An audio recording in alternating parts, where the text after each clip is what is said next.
Good morning, everybody. We'll go ahead and call the meeting to order. And this is a Friday morning session.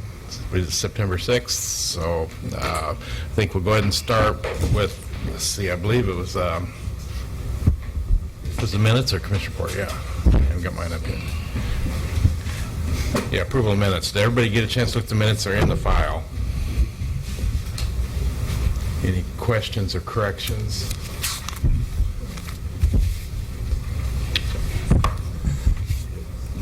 We'll accept a motion. I'll move to adopt the minutes. Or approve them, I guess, right? Yeah, approve the minutes. Is there a second? I second that motion. It's been moved and seconded. We approved the minutes of the last meeting. Guess we'll go ahead and roll call this one. Commissioner Quimps? Yes. All? Yes. Mr. Herrera? Yes. Mr. Baumgartner? Yes. Mr. Pop? Yes. And I vote yes. So a motion to approve the minutes carries. Now we'll go ahead and move into commission comments. Bob, would you like to start this morning? Do you feel Thank okay you. with that? Yeah, thank you, Bruce. First of all, I'd like to thank Commissioners Quimps and Mull for speaking at a Oregon Association of Clean Water Agencies conference that I attend annually. Not only were the presentations very good and actually inspiring, but it helps to break down these silos that we see in the water world between those of us who work trying to clean water and those who are managing water, and perhaps even managing more broadly what we speak of when we talk about our water resources. And that leads me into a thought that I just really wanted to touch on real quick. Yesterday, April Snell spoke to us about the importance of getting everybody involved in the water world together to have a better understanding of what our infrastructure needs are. I thought she was spot on with her point that we really have a lot of infrastructure needs. We don't understand all of the scope of the needs, whether it's water movement, canals, or even in the treatment business where I work, and we have some huge infrastructure needs. Altogether, that is a daunting task. I was struck, though, yesterday with the tour. I thought it was a great tour. It was really impressive in a number of ways. It really did touch on a lot of what we are wrestling with, the integrated water resources strategy. Heartened to hear the connections with the integrated water resources strategy and the 100-year vision. But there are just a couple points I wanted to touch on that I came away with from the tour.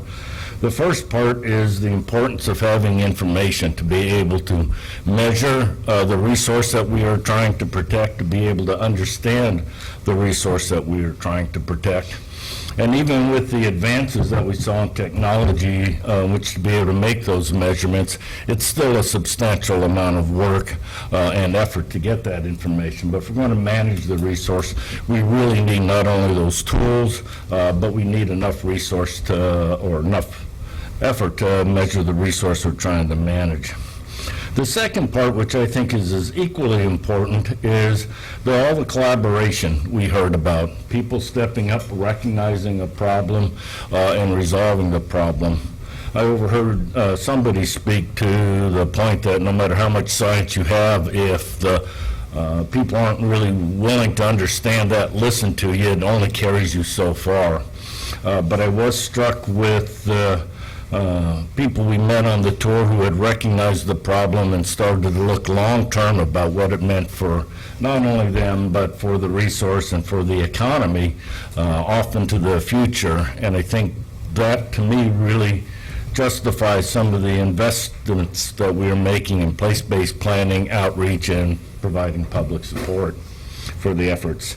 It is going to be an effort to really address the water demands that we have and our infrastructure needs, and I think both of those really need to go hand in hand. So anyway, I really appreciate the tour. I appreciate the efforts people are putting towards the resource in this basin, and I think that's it. I'll leave it there. Thank you. Okay, that'd be fine. Mr. Quimps, would you like to go next? Sure, thank you. So thank you for the the kind remarks about the presentation. I appreciate it.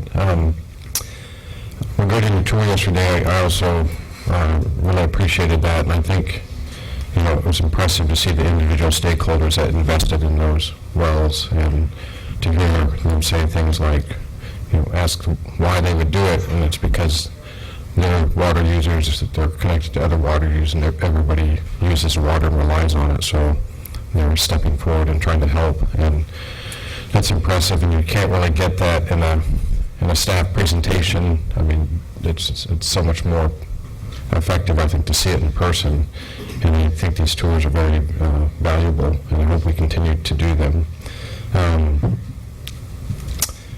I was thinking about the costs of the wells and that we visited, and in isolation or in the abstract, they sound expensive, but the value they have in informing decisions and larger policy and management issues is just tremendous. That's an investment, and it's very much worth the cost when you think about the potential implications for economic development or even residential development that we were hearing about.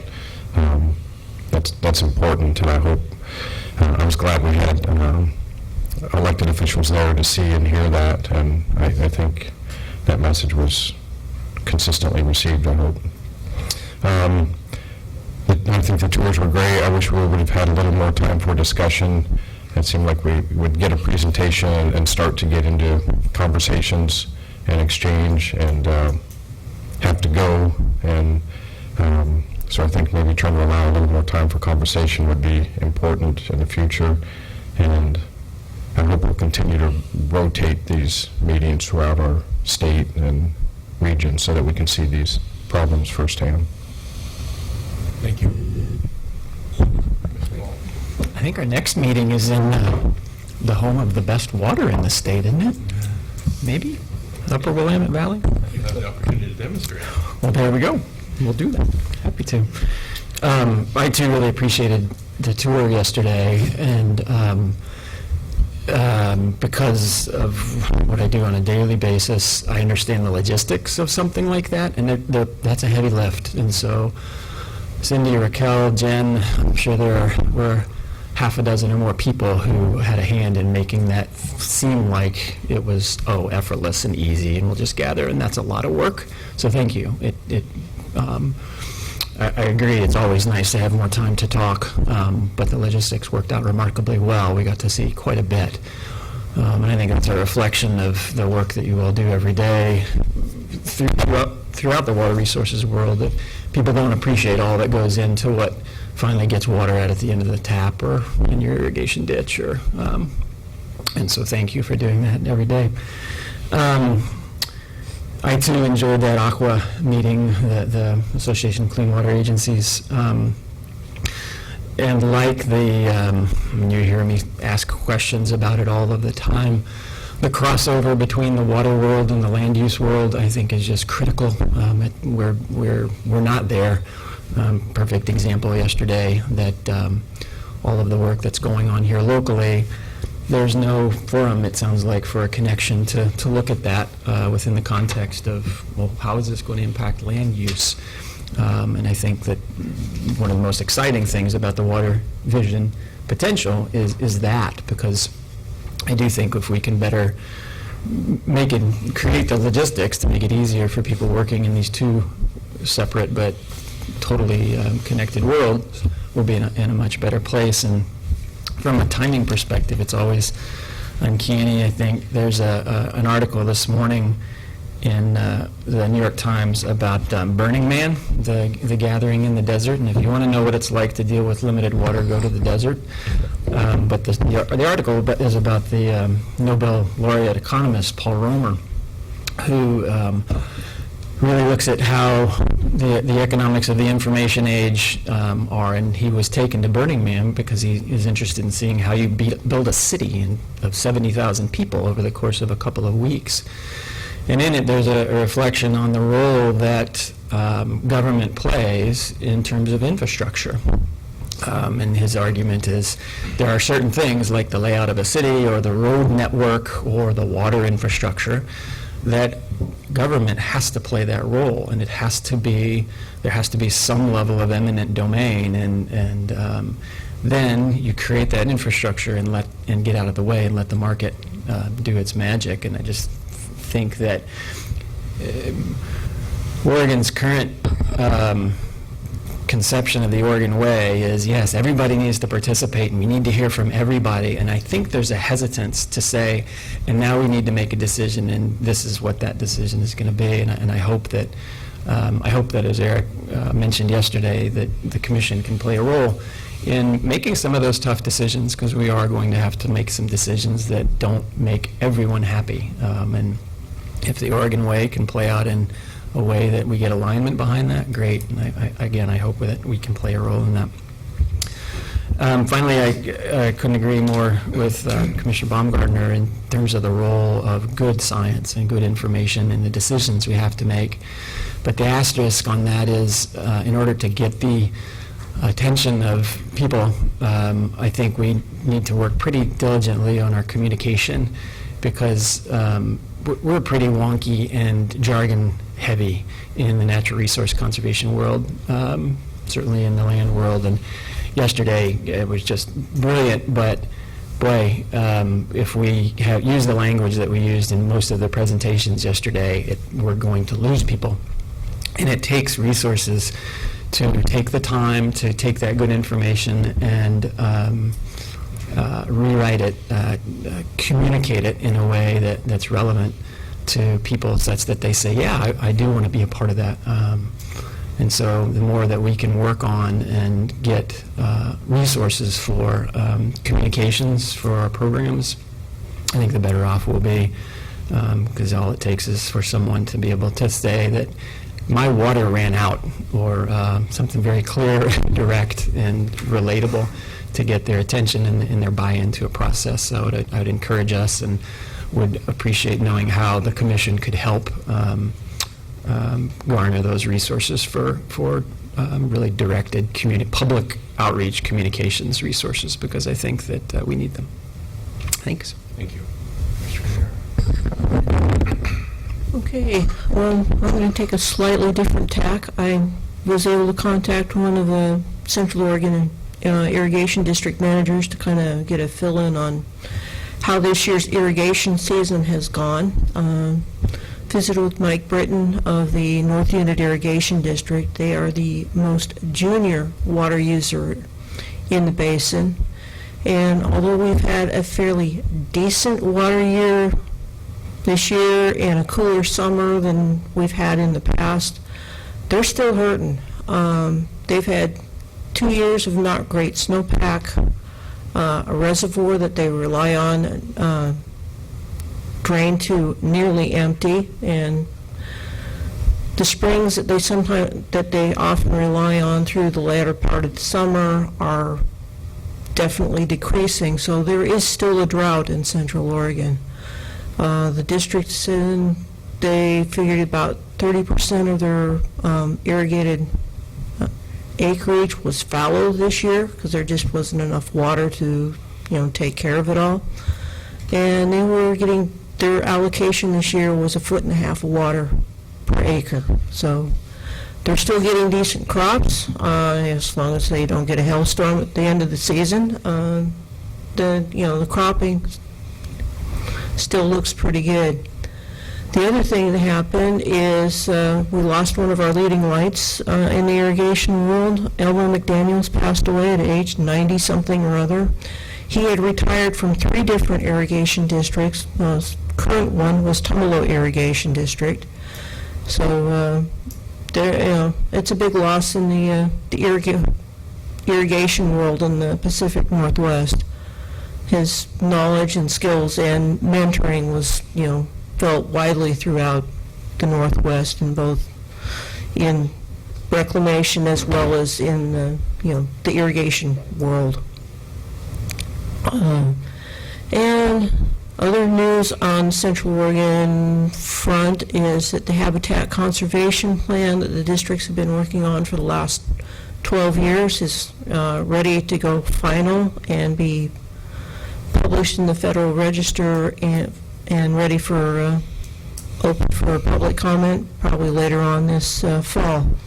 So that's a big step on figuring out, not only out-of-stream water needs, but in-stream water needs, and taking care of the fish and the frogs and whatever else they've discovered lurking around in the Deschutes Basin.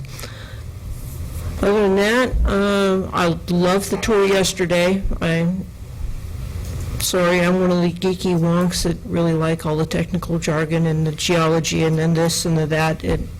I ate that up like crazy. It was great fun. And so thank you for, putting that together and getting all those wonderful people talking about what it is that they're doing. That's it. Thank you. Appreciate your report. I'll go ahead and go then and give Mike the last word here today.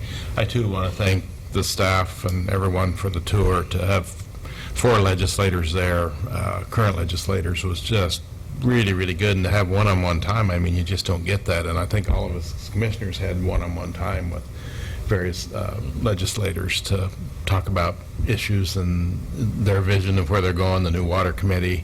Raquel, I want to especially thank you. You had the hardest job of all of keeping us on time, and I know it had to feel like a policeman, but it's really essential we do that, because we could have spent 2 days on that tour with the group we had. Listen to Ken Light, he could have talked for a couple hours, and his name is appropriate. I mean, he just lit up when he was talking about those things, because he's lived and breathed it his whole career. And it's always a joy to listen to people that are expert in their fields, that are enthusiastic about it, and you just learn. I don't care if it's basket weaving, you'll still learn if that person's an expert in it. And yesterday was one of those rare opportunities that all of us had, and I really appreciate that. As far as water year for us in the east, it's been, just outstanding. Unexpected rains in late May and June, a little cooler summer like everybody's had. All those things have really, really contributed to good irrigation season, good crops, and now we're looking at really good carryovers. The Waihe Reservoir is at 71% today. The Malheur systems is between 35 and 50%, and many times they're dry by now. So just really bodes well for next year. And it was just that storm track was in our area this year, a couple degrees one way or other. We'd have been in a drought, and somebody else would have had abundance. And that's really seems the way it goes. A degree or two in the storm track through the winter can make all the difference between having adequate or abundance or floods. If we have even an average runoff next year, we'll definitely have some flooding issues.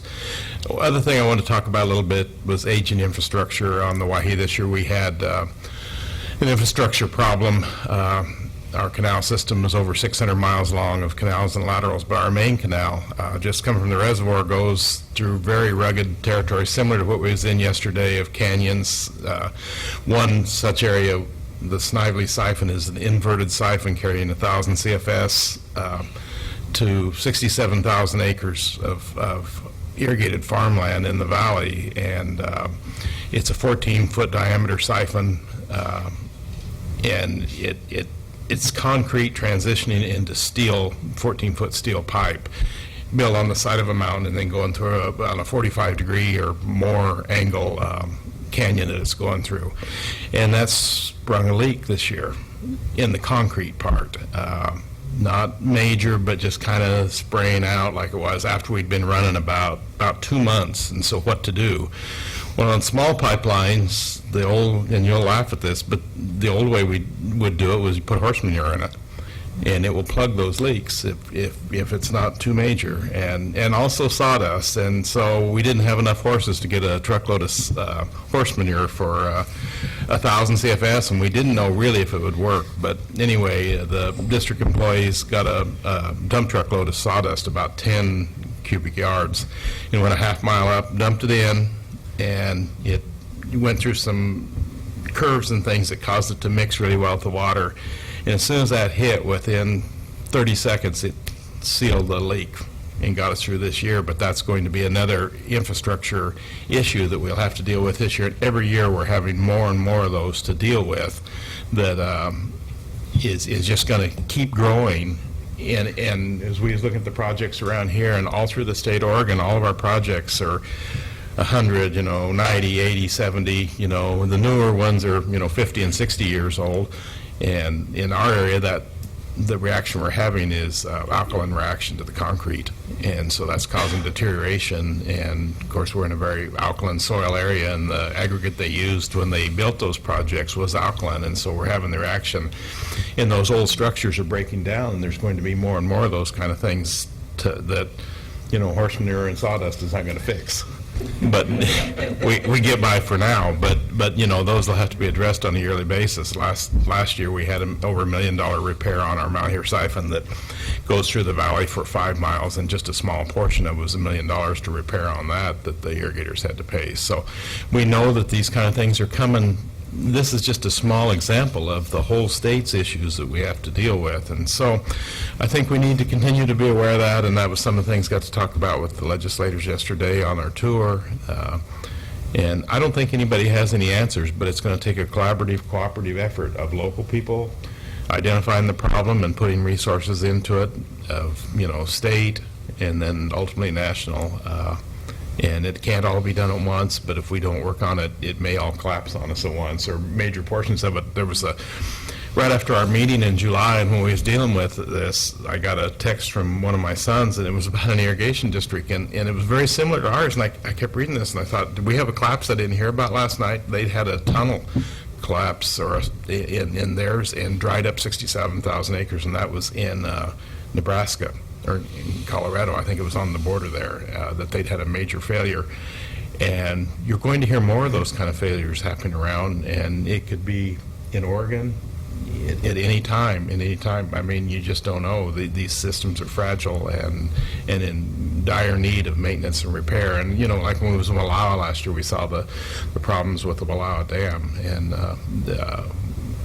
we've heard reports on our infrastructure. These are things we need to continue to, when we can go on tours like this and have our legislative people see this and keep people, the public, aware of the gravity and the difficulties that we're looking at. There has to be solutions that we have to be working on a constant basis. And so it was like I was talking to the legislator yesterday that nobody's really concerned about water until they go to the tap and there's none there. And then all of a sudden, it's number one priority. But leading up to that, there's no concept or clue of, if we walked out here and talked to people that was visiting the museum, they wouldn't have any idea where their water comes from. Even those that live in an area where they're so dependent upon irrigation and this type of infrastructure, I'm amazed at farmers and people that I talk to that they don't really even know how it gets there. Yeah, they know where the dam is and they know where their head gate is, and in between there's a whole bunch of things happening and they don't understand. And I'm sure Bob and Hillsborough, you could do the same thing, or Eric, where you're from, or Joe, all of us, that we could, same deal, that if you went and talked to people, where does your water come from? What does it do? I don't know. It comes out of the tap, or I can go buy a bottle of it at the Chevron station down the road here. So with that, again, thanks to staff and everybody for really a great tour. They say, was a picture's worth 1,000 words? Well, I think a tour's worth 1,000 pictures, so it really is. So, Mr. Fott. Yeah, thank you. Couple things. I'll talk about these in the last meeting in a minute, but I want to kind of capture on some of the things I heard from my other commissioners today. I think, again, that tour was amazing. And this is the second tour I've gone on where we really identified problems. But the most, and Hilda said this yesterday, the most significant thing I saw yesterday was this relationship,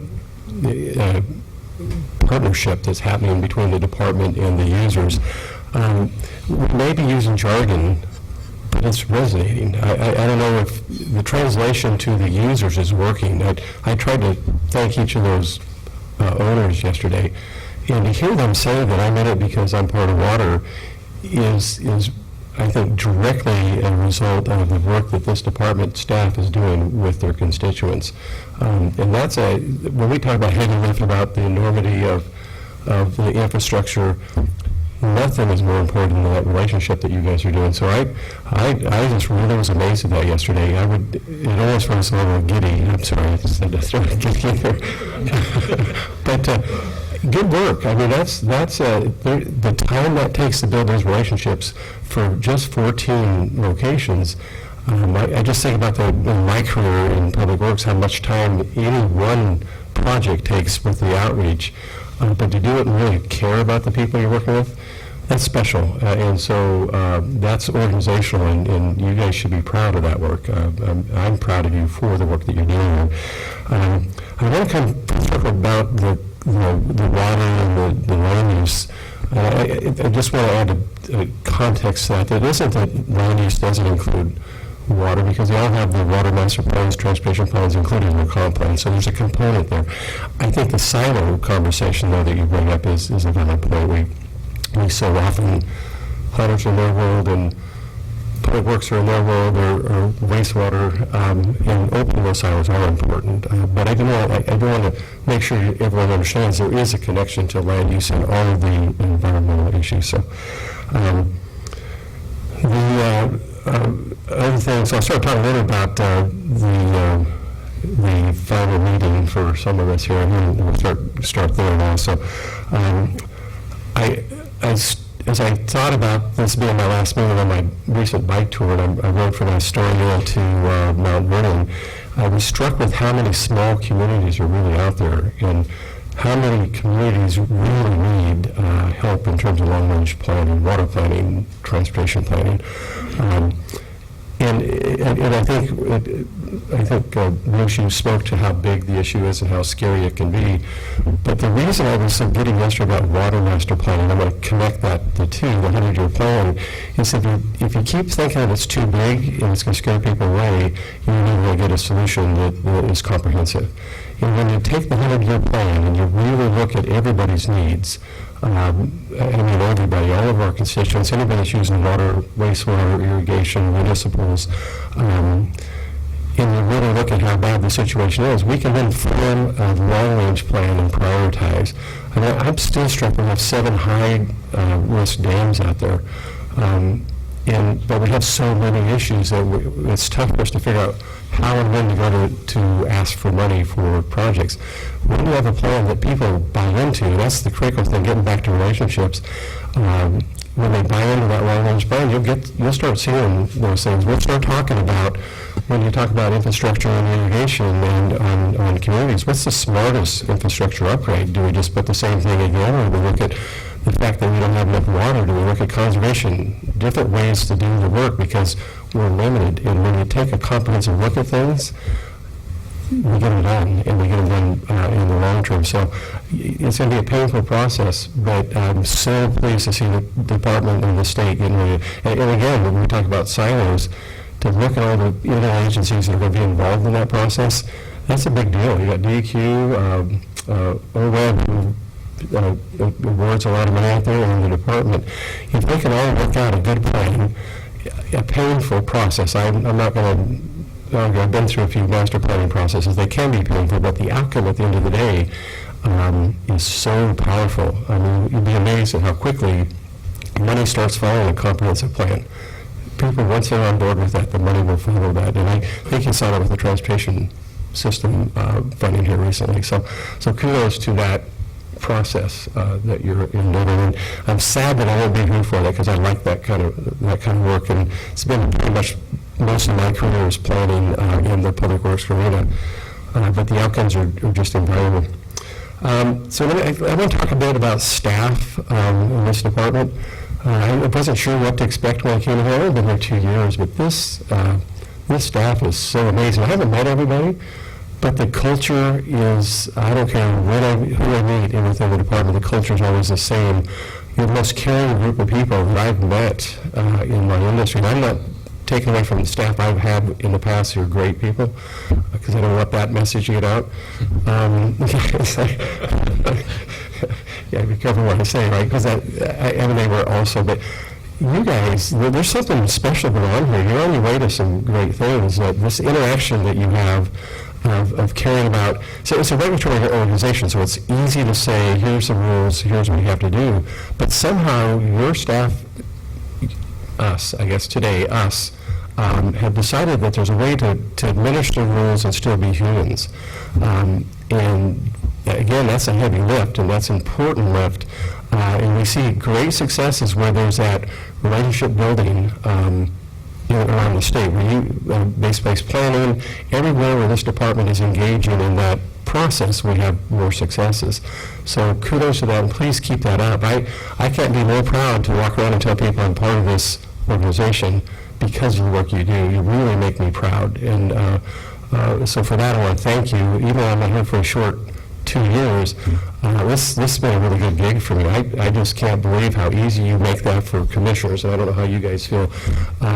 We get to ask questions, but you guys are doing the heavy lift, and I couldn't be more proud to be part of this group. And I have to say, Tom, from your leadership role, when I talk about passion and compassion, I see that in you, and that starts from the top. We talked about that a little bit last night, and Mike Ladd's impromptu speech last night spoke volumes to me when you have a staff member who's been 42 years, sorry, Mike, walking out the door with nothing but pride also in the organization he's working for and the leadership.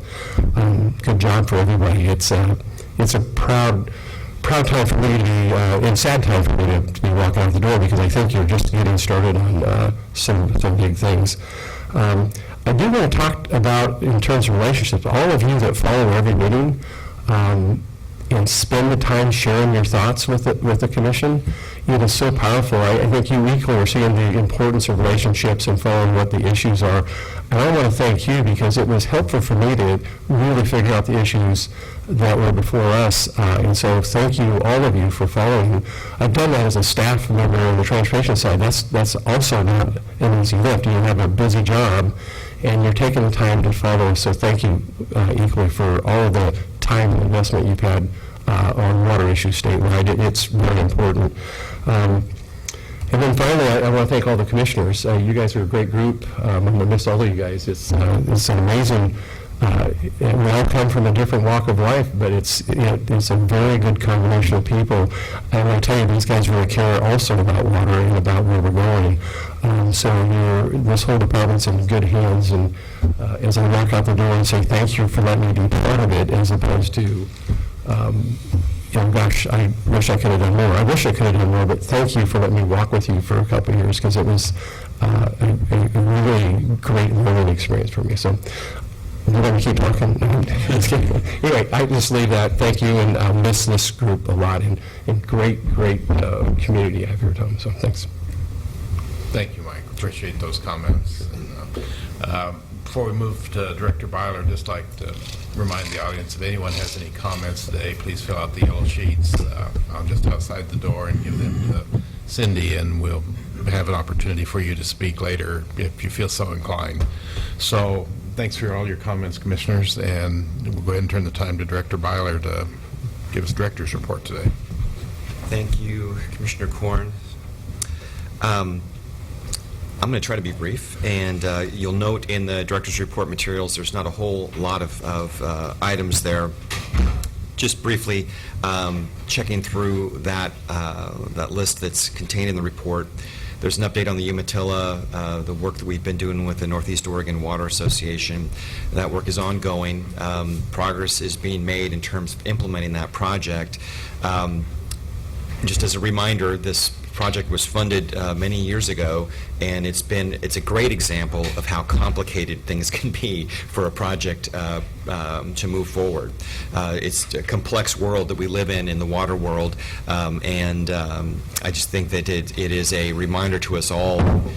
These are not easy lifts, much like the conversations we had yesterday in the tour. If you scale your project up, the complexity becomes that much more great. The Water Resources Development Program, there's also an update there. I won't go into the details. The information is there for you to look at, other than to emphasize a couple of things. One, we're going to be embarking on, we've been doing some internal review of our project grant and loans. These are the project funds. These are the ones that you'll be looking at decisions in November. We also have our feasibility grants. These are the kind of technical grants that allow project ideas to get tested out and test their viability. We're reviewing both of those programs actively, and are now at a point where we're going to start seeking external input and feedback around that. So we'll be reporting back to you on that journey. But I also wanted to connect the dots between those two programs and the third, which is our planning, the planning needs. And we, of course, have place-based planning, and that has been renewed in terms of the legislative authorization, and we received some additional funds to help the 4 pilot projects move forward. We also have an expectation that we'll report out on place-based planning itself in about 4 years. That said, I think it's going to be important for us to be thinking about planning sooner than that, and not just place-based planning, but water planning more broadly, because it's an important leg on the stool. If we are going to be supporting communities who are trying to navigate and secure their water future, we need to be thinking about how the technical assistance and how the project funds and the planning funds all work together. So I just wanted to put that on your radar screen, that that's going to be, I think, part of the conversation going forward.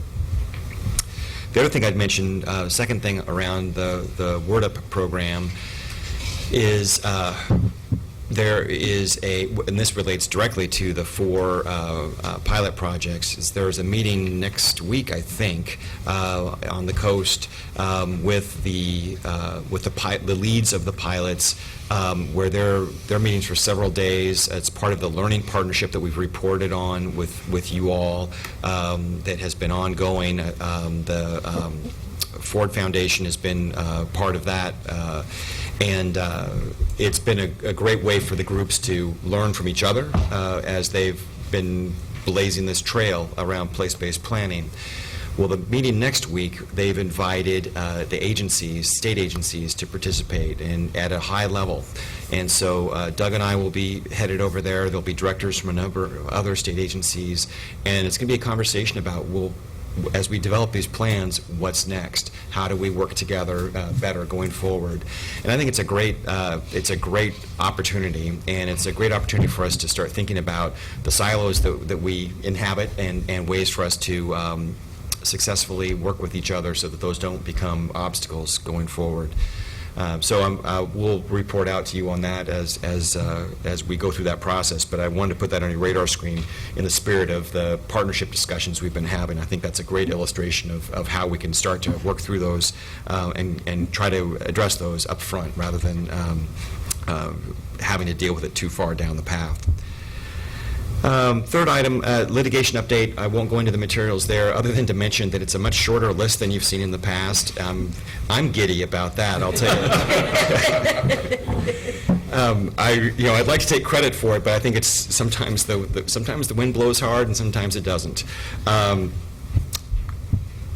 So moving on, rulemaking, that's also within the materials that you have.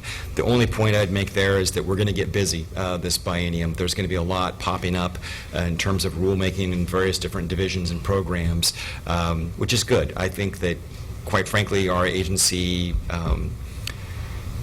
probably didn't pay attention to our rules for a period of time. I think there were some reasons for it when we were going through budget cuts years ago, and we've got to get moving on updating our rules. It is time-consuming, it's labor-intensive, but these are important conversations. These are important programs that serve the public, and so you're going to be seeing a steady stream of rulemaking come your way over the next couple of years and further out.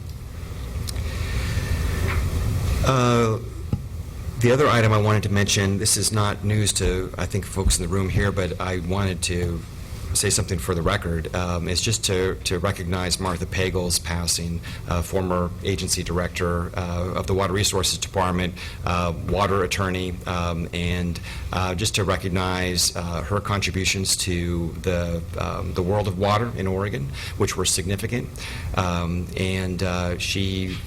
She was at the helm during a time that I think was really important for the agency. We were struggling with a massive application backlog, and she helped pass legislation and get budget resources to help address that backlog.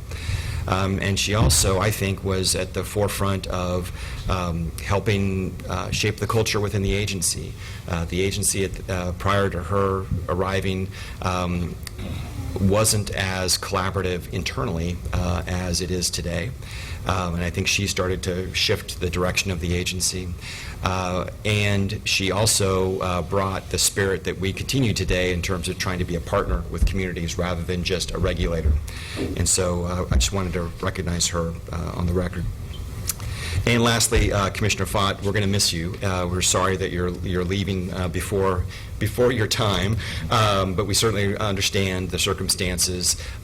You've been a great fit for this group, and I'll tell you, one of the favorite things in my job is working with the commission. It can be a bit of a roller coaster ride sometimes, quite honestly, but I really appreciate the perspectives and the varying perspectives that you all bring to the table, and the collegiality that you have with each other, and the respect that you provide and give to the folks who are in front of you at these meetings. It's impressive to see. You've been a very important part of that, and we're going to miss having you be on the group. So thank you. That's all I have. Thank you, Director Myler. Okay, we'll go ahead and go to agenda item I, Field Service Division activity. I believe Ivan, is one of the water masters going to be with you today, or just you? Yeah, Bob Wood Okay. will join me. Bob, why don't you come on up? Welcome you here today. Thanks, Cindy. Yeah, go ahead. Yeah.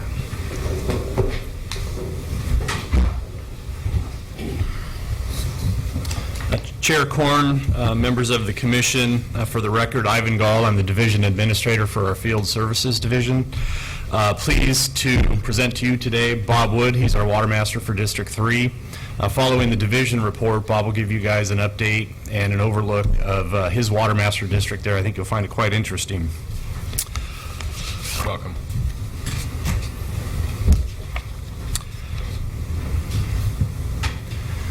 So I'm really here to present, as we do every year to the commission, kind of an update on the Field Services Division activities.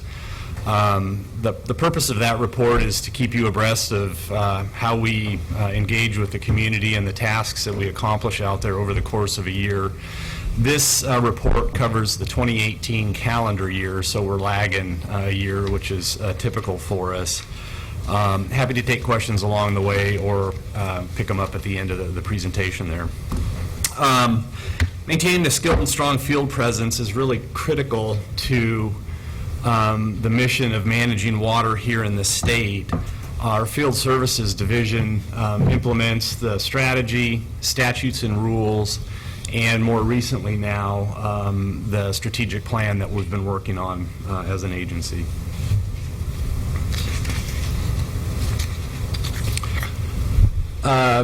Photograph here, a quick kind of organizational structure to remind you. The Field Services Division is our largest division in the agency. There's currently 64 multidisciplined employees. This is a photograph from last December at that retreat we had with leadership of the region managers. As you're aware, we've most recently had Mike Ladd retire. Very pleased to announce that we've hired Chris Kowitz as the new North Central Region Manager. He'll be starting on Monday, probably spend a couple weeks with us in Salem, getting his feet underneath him, and then we'll transition out to Pendleton after that.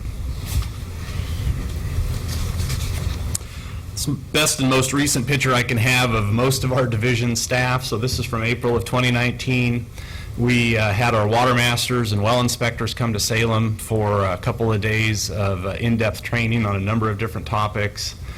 Again, this is the kind of the heart of our water master corps, assistant water masters, and well inspectors. How's our division organized? We're broken up into 5 separate regions. Each region is run from a regional office. The Northwest region is out of our Salem office there, further subdivided into 21 water master districts. So we've got about 16 satellite offices out there. Those range anywhere from single-person offices like Bob here up to our Klamath Falls office, which is housing 4 state staff and 1 county employee.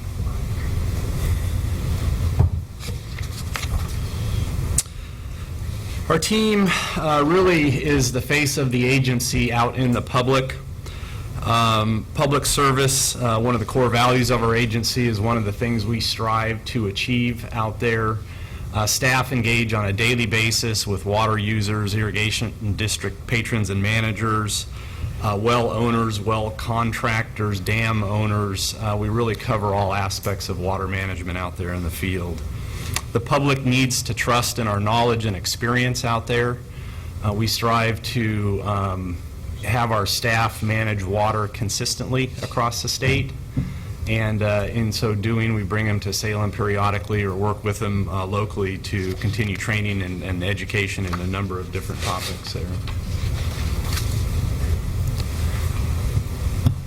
So what is it exactly that we do out in the field? Staff really do cover a large variety of tasks.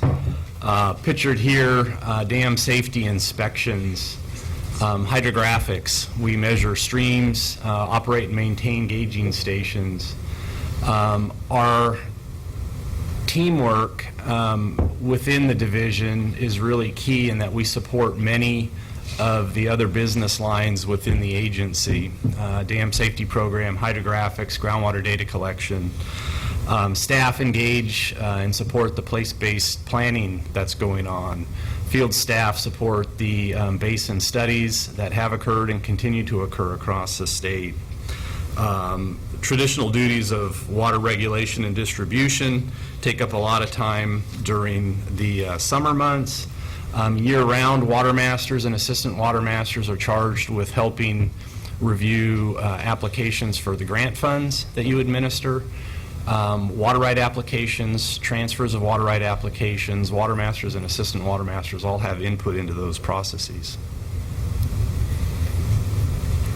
You've heard me mention, I think, a time or two, in 2018 was the first year that we began using our new field activities database, what we call the FAD.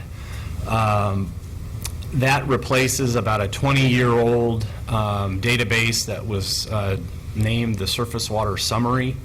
It was pretty archaic and really didn't capture a lot of the work that the Field Services Division did. So the initial design of this database, it's a lot easier for staff to use. We get more consistent reporting, and it allows staff to capture more of their traditional activities. The nature of what they can put in here: surface water and groundwater investigations, monitoring and regulation for in-stream water rights, monitoring and regulation for senior calls on water, so the traditional out-of-stream uses there. Compliance checks is something that we can capture now. After we do some sort of a regulatory activity, field staff need to go back and periodically check to make sure that folks are still in compliance, so we can capture those. Another change that we've implemented with this database is asking staff to try and get their data input on the order of every 1 to 2 weeks. Traditionally, with the old Surface Water Summary Report, after the end of the irrigation season, sometime during the winter months, they would go back through all of their field notes and diaries and input the information at one time. What we're after here is more real-time reporting, so periodically we can check in to the database and see how dry years, wet years are changing our field activities there. Got a couple of new things that we're going to continue to work on with this. We want to do a better job of capturing location activity for the various tasks that go on, and we'll eventually begin working with our IT folks to provide field staff with field data collection platforms, so basically forms on their iPhones, iPads, or other field tablets that will capture for the field activities and automatically upload them into this database. We want to try and make that easier and more accurate as time allows. Can I ask you a real quick question about this? Was this whole thing created internally by IT, or is this an external product that's been adapted? Chair Korn, members of the commission, it was done internally. All internal. Yeah. We have some pretty talented IT staff, a number of water masters and region managers, basically formed an internal team to work with our IT staff to get this built. Is it a great question and answer? Is it a GIS-based system? Is it? Chair Corn, members of the commission, it's not GIS-based. The database does capture latitude, longitude, so that's how we get location information in here. We can also get location information through a couple of back doorways. If we get a call from a senior water right holder and we validate that call, the water master will input that water right that we're regulating to protect into the database. And the database has information. We can query for the water right and find latitude, longitude information from it, or at least township range and section. So I'll show you some graphics here in a moment that'll capture some of the location information here. I'll run through these here. So 2018, this is a summary of the work that was done and input into the database. A total of about 7,500 total regulatory actions. So we're defining a regulatory action as an action by staff that causes a change in water use behavior. That number is lower than what we've reported in the past. The reason is if you drop down, you'll see over 32,000 compliance checks. The previous database kind of mushed together compliance checks and regulatory actions. We're able to separate them out better with this new database. 4,500 or so of those actions were enforcing or checking on either illegal use or out-of-stream consumptive uses. So we were regulating for senior water rights for consumptive uses. 3,000 of those actions dealt with 205 in-stream water rights and either were monitoring or regulation for protection of those in-stream water rights. You can see the over 32,000 compliance checks. 10 notices of violation. So a notice of violation is part of our enforcement process. Those numbers have historically been low. We generally get voluntary compliance. So only 10 of them in 2018 indicates, again, a high level of compliance overall. We do have folks who don't comply, and so we ramp up the enforcement procedure. Sneak peek into the 2019 numbers, that number's going up quite a bit. So I've got a series of slides here to kind of help illustrate where these activities have occurred. So the first slide here, you can see the state boundary and then the various county boundaries there. What we're looking at here are groundwater complaints that have been investigated. So these could be complaints of illegal use or complaints of well interference. Jackson and Josephine County at the southwest corner of the state have the bulk of them. Almost all of those came out of the cannabis and recently the hemp industry there. You can see a small group of them in Deschutes County, same thing, marijuana related, and then a hodgepodge through the Willamette Valley in the northern part of the state there. With those groundwater investigations, if it's not an illegal use issue and there really is a concern about well-to-well interference, field staff will work closely with the groundwater section and get the local hydrogeologist involved to help them with that. I have a question about the cannabis and the hemp. How are you handling that? I mean, you can't physically just go look at it and tell the difference. I assume that's the reason is it's being used on hemp and some are claiming it's cannabis illegally, or how are you handling those? Chair Corn, members of the commission, they're taking a tremendous amount of staff time. The complaints come in I guess, around a number of different topics. We struggle with folks using exempt wells, or so they're pumping groundwater in order to irrigate typically small quantities of either cannabis or hemp. This year in particular, the hemp has increased a lot. A lot of that production in the smaller parcels of land is being done with drip irrigation under furrows covered with plastic. So traditional water master duties, you could drive around and look across the fence and you'd see a wheel line going or a center pivot or rainbirds. You no longer have anything obvious other than a very green crop and no water rights. So staff are actively engaged. In addition to enforcement activities, we've been sending out a number of metering notices. These are signed by the director, requiring flow meters on these exempt wells so we can at least track the water use. It still is a challenge for us to separate out traditional legal exempt groundwater uses, particularly if there's a home and landscaping at the site, from any illegal use that's going on to a commercial crop. There's also surface water use. We find in limited circumstances that's illegal, no water rights. We can deal with that fairly quickly because it's obvious and can remove pumps and infrastructure from the stream. But the number of complaints coming in is really, particularly for Jackson and Josephine County, is inundating our staff. As an example, our water master in Josephine County, his phone is ringing about every 10 minutes. His voicemail box is full, so we've got him on call forwarding to the regional office in Medford to try and handle the call volume there. So is that why the violations you said in the 19 are going to be up significantly? Is it those type of issues that are, These types of issues have increased. The hemp industry has exploded. yes, everywhere? Yeah. Registered numbers in 2018 for hemp, Oregon Department of Agriculture had about 14,000 acres registered. This year, it's approaching 60,000 acres registered. We just found a user in Harney County that's got 740 acres, no water rights, 5 center pivots, but he's registered with ODA.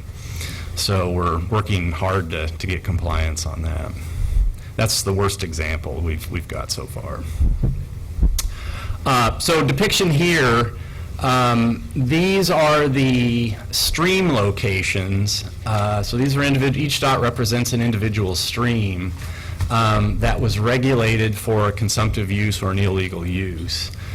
You can see some clusters up in where am I at here?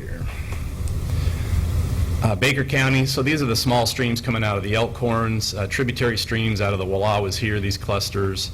The amount of work isn't accurately represented by ADOT. As an example, you're going to be looking at the Silvies River and Silver Creek in Harney County.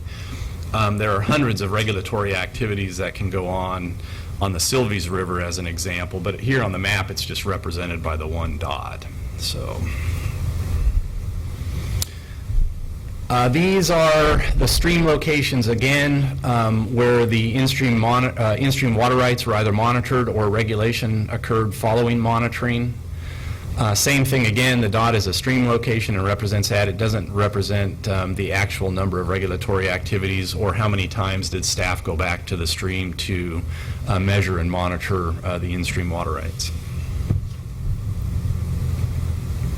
Well inspections are another big workload for the Field Services Division. We have 5 well inspector positions across the state. 2 of those are currently vacant. In 2018, you can see the statistics here for the well drilling activity. About 782 monitoring well reports were submitted, 3,700 water supply well reports. There were a total of 3,242 start cards for new wells, so that's a combination of both monitoring wells and water wells in the state.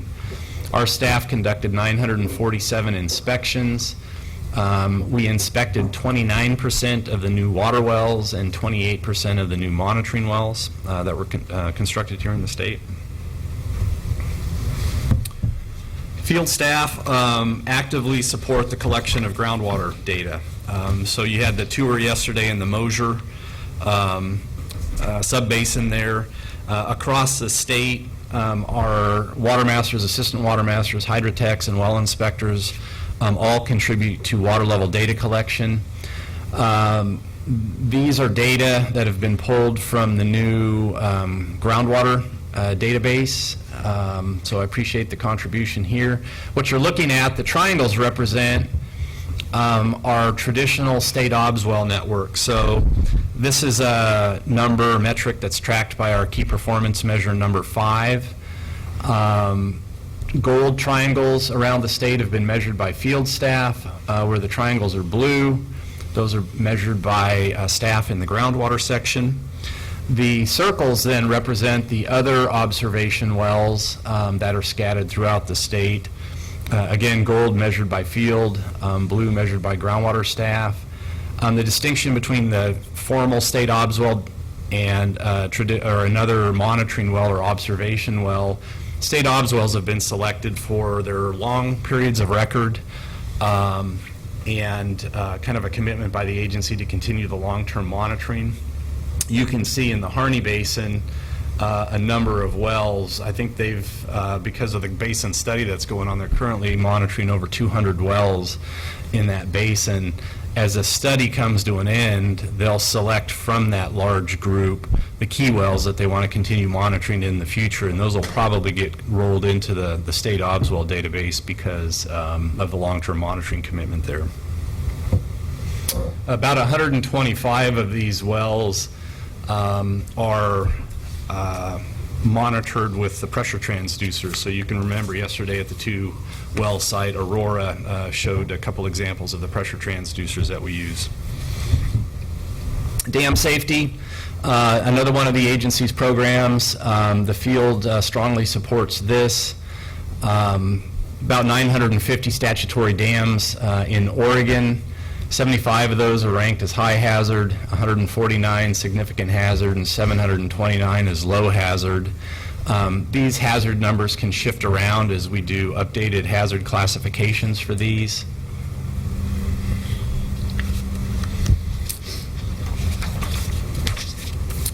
A map of all of the statutory dams. So again, a statutory dam is going to have a dam height of over 10 feet and store more than 9.2 acre feet. These are the locations around the state of all of those approximately 950 dams. The large purple dots are the high hazards, and then the significant hazards are the medium size, and then the smaller dots are the low hazard dams. But you can see we have dams distributed across the state, really in all parts and corners of it. For 2018, these were the dams that were inspected, so you can see a distribution of those locations. The high hazard dams are typically inspected by Keith Mills and his staff in the dam safety program. Field staff will participate on those inspections as well. It's a good training opportunity for them to go out with Keith and the other engineers. The field generally covers the low hazard and the significant hazard dams there. So in 2018, I think we had a total of about 215 dams that were inspected between the dam safety program and the field.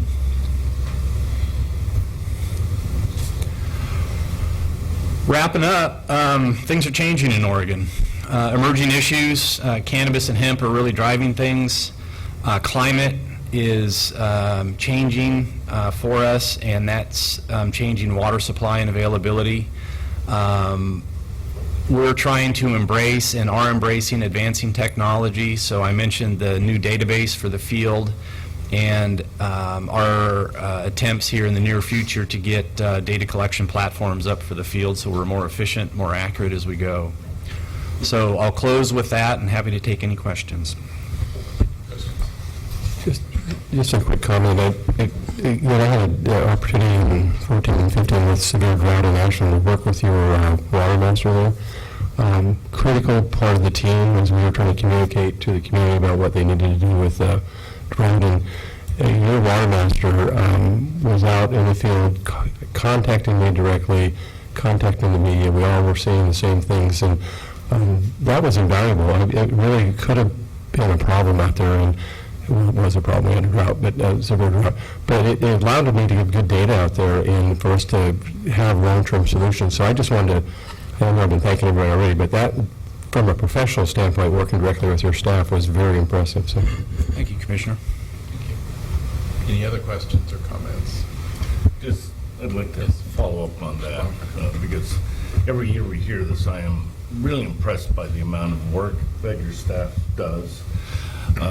To my earlier comments about getting good information and good data, I think your staff is incredibly important in providing that. Somewhat I'm struck with, that also sounds a little bit like woebegone because everybody's so above average.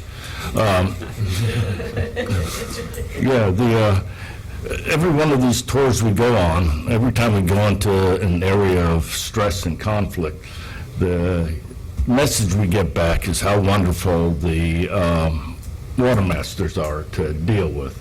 And that goes a long ways towards our earlier discussion about resolving problems. So, with all humor aside, your staff does a remarkably good job of balancing the enforcement and regulatory component of your jobs with getting along with people. And I think that just makes a huge difference for the agency going forward and for our ability to implement the 100-year plan. So thank you. If that's okay, just a follow-up on the question about the database.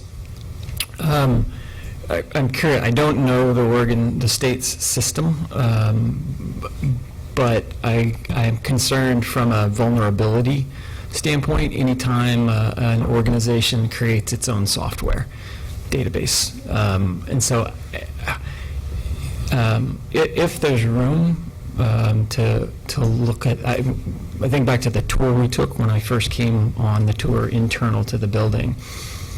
And the sense I got was that we were really reliant on a handful of people when it came to IT, a couple of whom are now gone. And so the institutional knowledge associated with a database or a system disappears quickly, and I'm sure that there's documentation of things, but that's a very different thing than relying on an outside vendor who has a system that is much more interchangeable. So if there's a place for consideration of those sorts of things, I'd highly encourage it. Or help us as commissioners and maybe understand that a little bit better. Because from the strategic plans, focus on organizational efficiency and succession planning and organizational resiliency. I think that's one of the areas where working with the open market may be better. If I could just, I can add a little bit to Commissioner Mall's comment.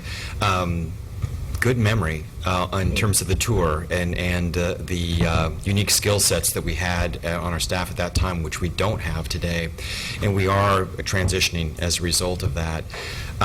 We were very independent, really, in terms of our server and our systems, and we are now having a lot of conversation within our executive team around what's the path ahead. We recognize that IT-related services are part of our business that we need to be thinking about, and how do we move that forward, knowing that we don't have the same skill sets that we've had in the past. One of the things that we are in the process of doing today is moving towards the central Department of Administrative Services system. So we're migrating to that. So we aren't going to be managing our own server into the future. So that's one example of that. But I think that we'll continue to look at opportunities to partner with either outside consultants and services, as well as DAS. But we do have the flip side of that is that we are technically complex, and there is some element of what we do that is pretty unique that sometimes it's hard to translate to others. So we just need to be aware of that and think about our workload with that in mind going forward.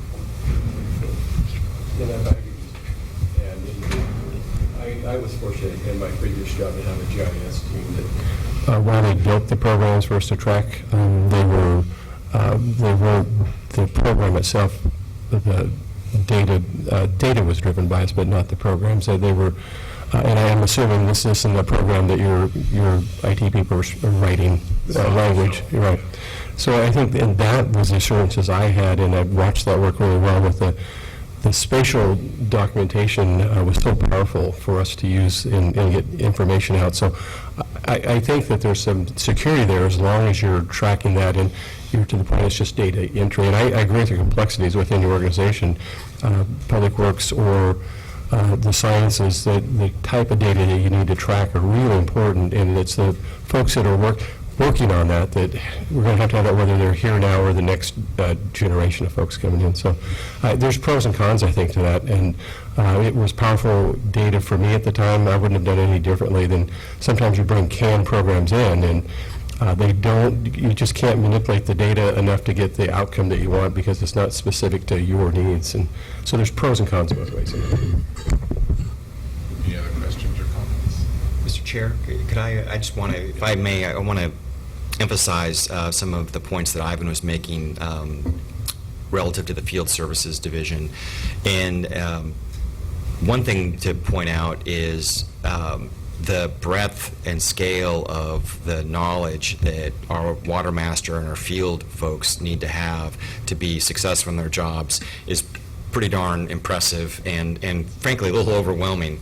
And and it really reflects, I think, from a organizational standpoint, we have an element of integration within our agency that's can be challenging to manage, quite frankly, but the field folks are supporting very directly other programs that aren't directly within their purview.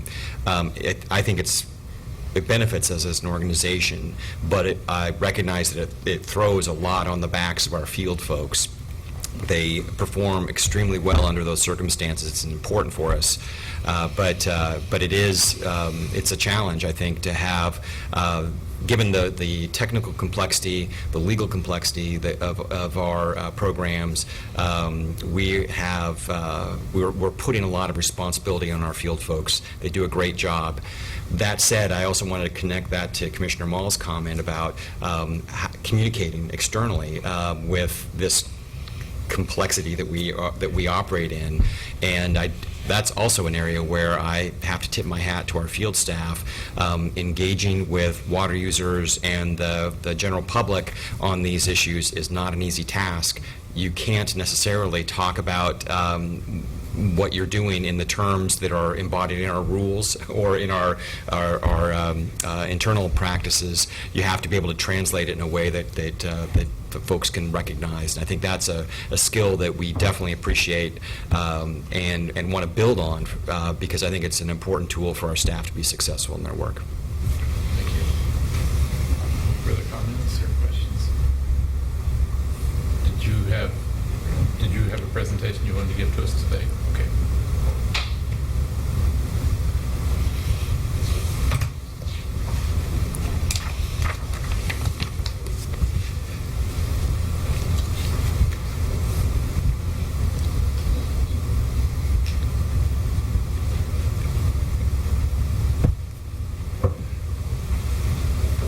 Where am I at here, Cindy? Use restroom too. Closing.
Have you state your name for the record, and then we'll go right on. Certainly. My name's Robert Wood. I'm the District 3 Water Master. I'm based here in the Dalles. And I was asked to give a kind of an overview of the district. You got to see part of the district yesterday, the Mosier area, in some detail. So my district is about 2,900 square miles. About half of that is public land or reservation. We've got Wasco, Hood River, and part of Sherman County. And basin-wise, I've got the Hood Basin and the lower Deschutes, so basically from the Warm Springs River down to the mouth of the Deschutes. About a little over 80,000 acres of water rights, and annual rainfall averages from about 32 inches in the west to 11 inches in the east. So this basin is very much kind of a transition zone between the west and the east. So we deal kind of with west side issues in some areas and definitely more east side issues in others. So there's my office, which is on the other side of town, not too far from where you were staying at the Shiloh Inn. It's just down the road, Wasco County Public Works Building. And the map of the district, you can see on there the Mosier area where you were yesterday.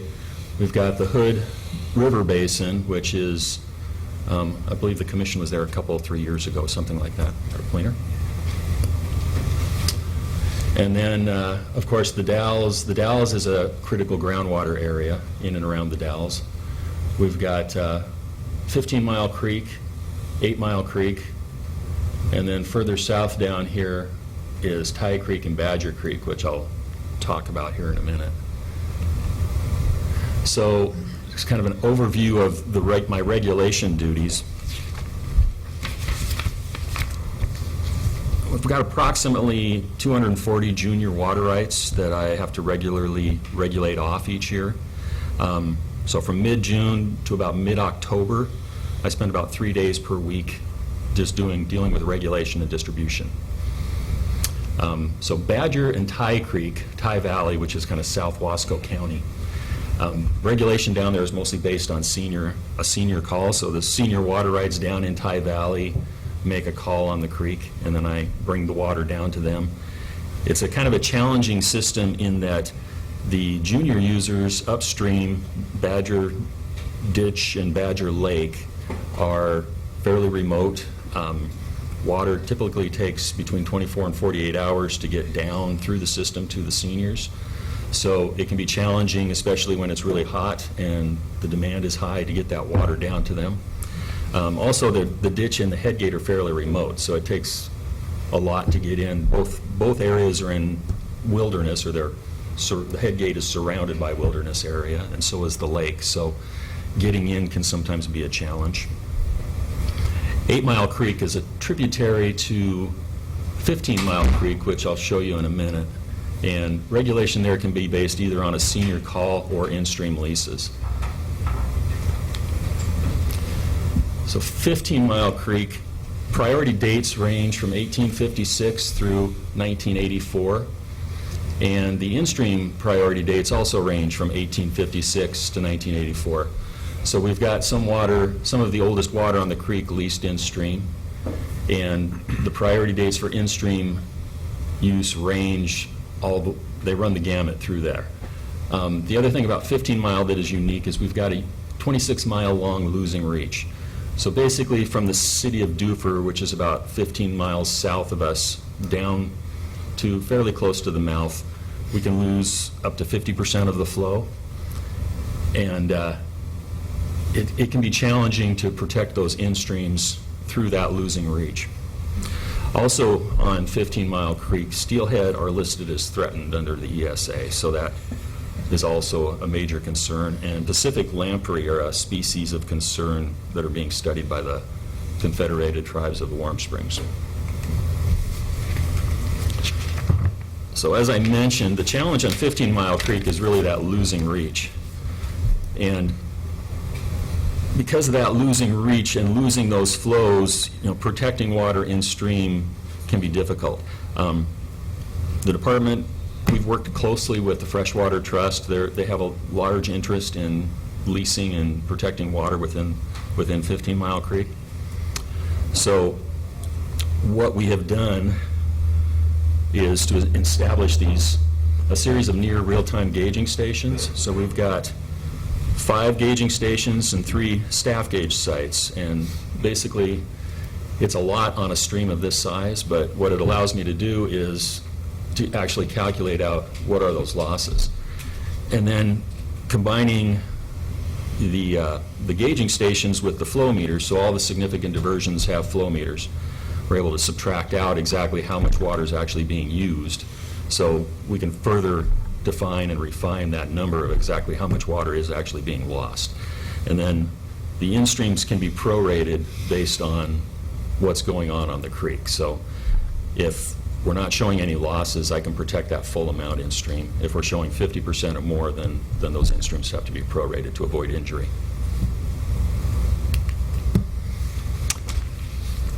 So the other challenge with 15 Mile Creek is groundwater declines in the basalt aquifers. And 15 Mile is similar to the Mosier area, which you saw yesterday. It's the same, the geology is very similar, same kind of major aquifers, different folding and faulting, things like that. But the story is the same. Water levels are dropping.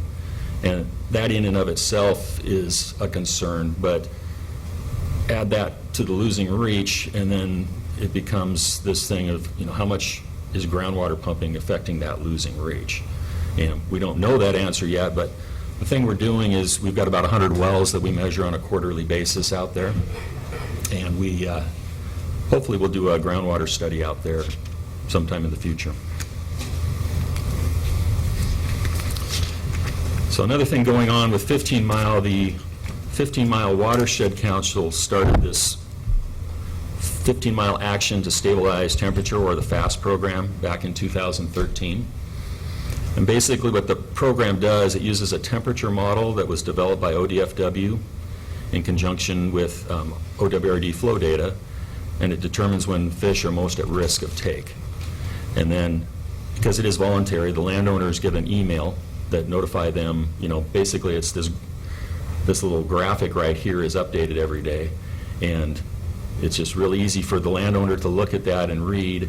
And, yellow, it's kind of cautionary. If it starts getting redder, they know they're getting into some higher temperatures and potential risk of take. And if they're part of the program, they can be reimbursed if an alert is issued. So if a certain number of days exceed a threshold, temperature threshold, the WASCO SWCD will issue the alert, and then the landowner voluntarily shuts off his water, and then they can get compensation. And Freshwater Trust, and I think OWEB has helped fund that portion of the project. And so back when they started this, NOAA Fisheries actually honored the council with a certificate of appreciation for their work. It's a unique program. How many acres is involved in that? I don't know exactly how many acres, but I would say probably more than 50%, maybe 50 or 60% of the landowners participate in the program to some degree. They've got different levels of involvement. So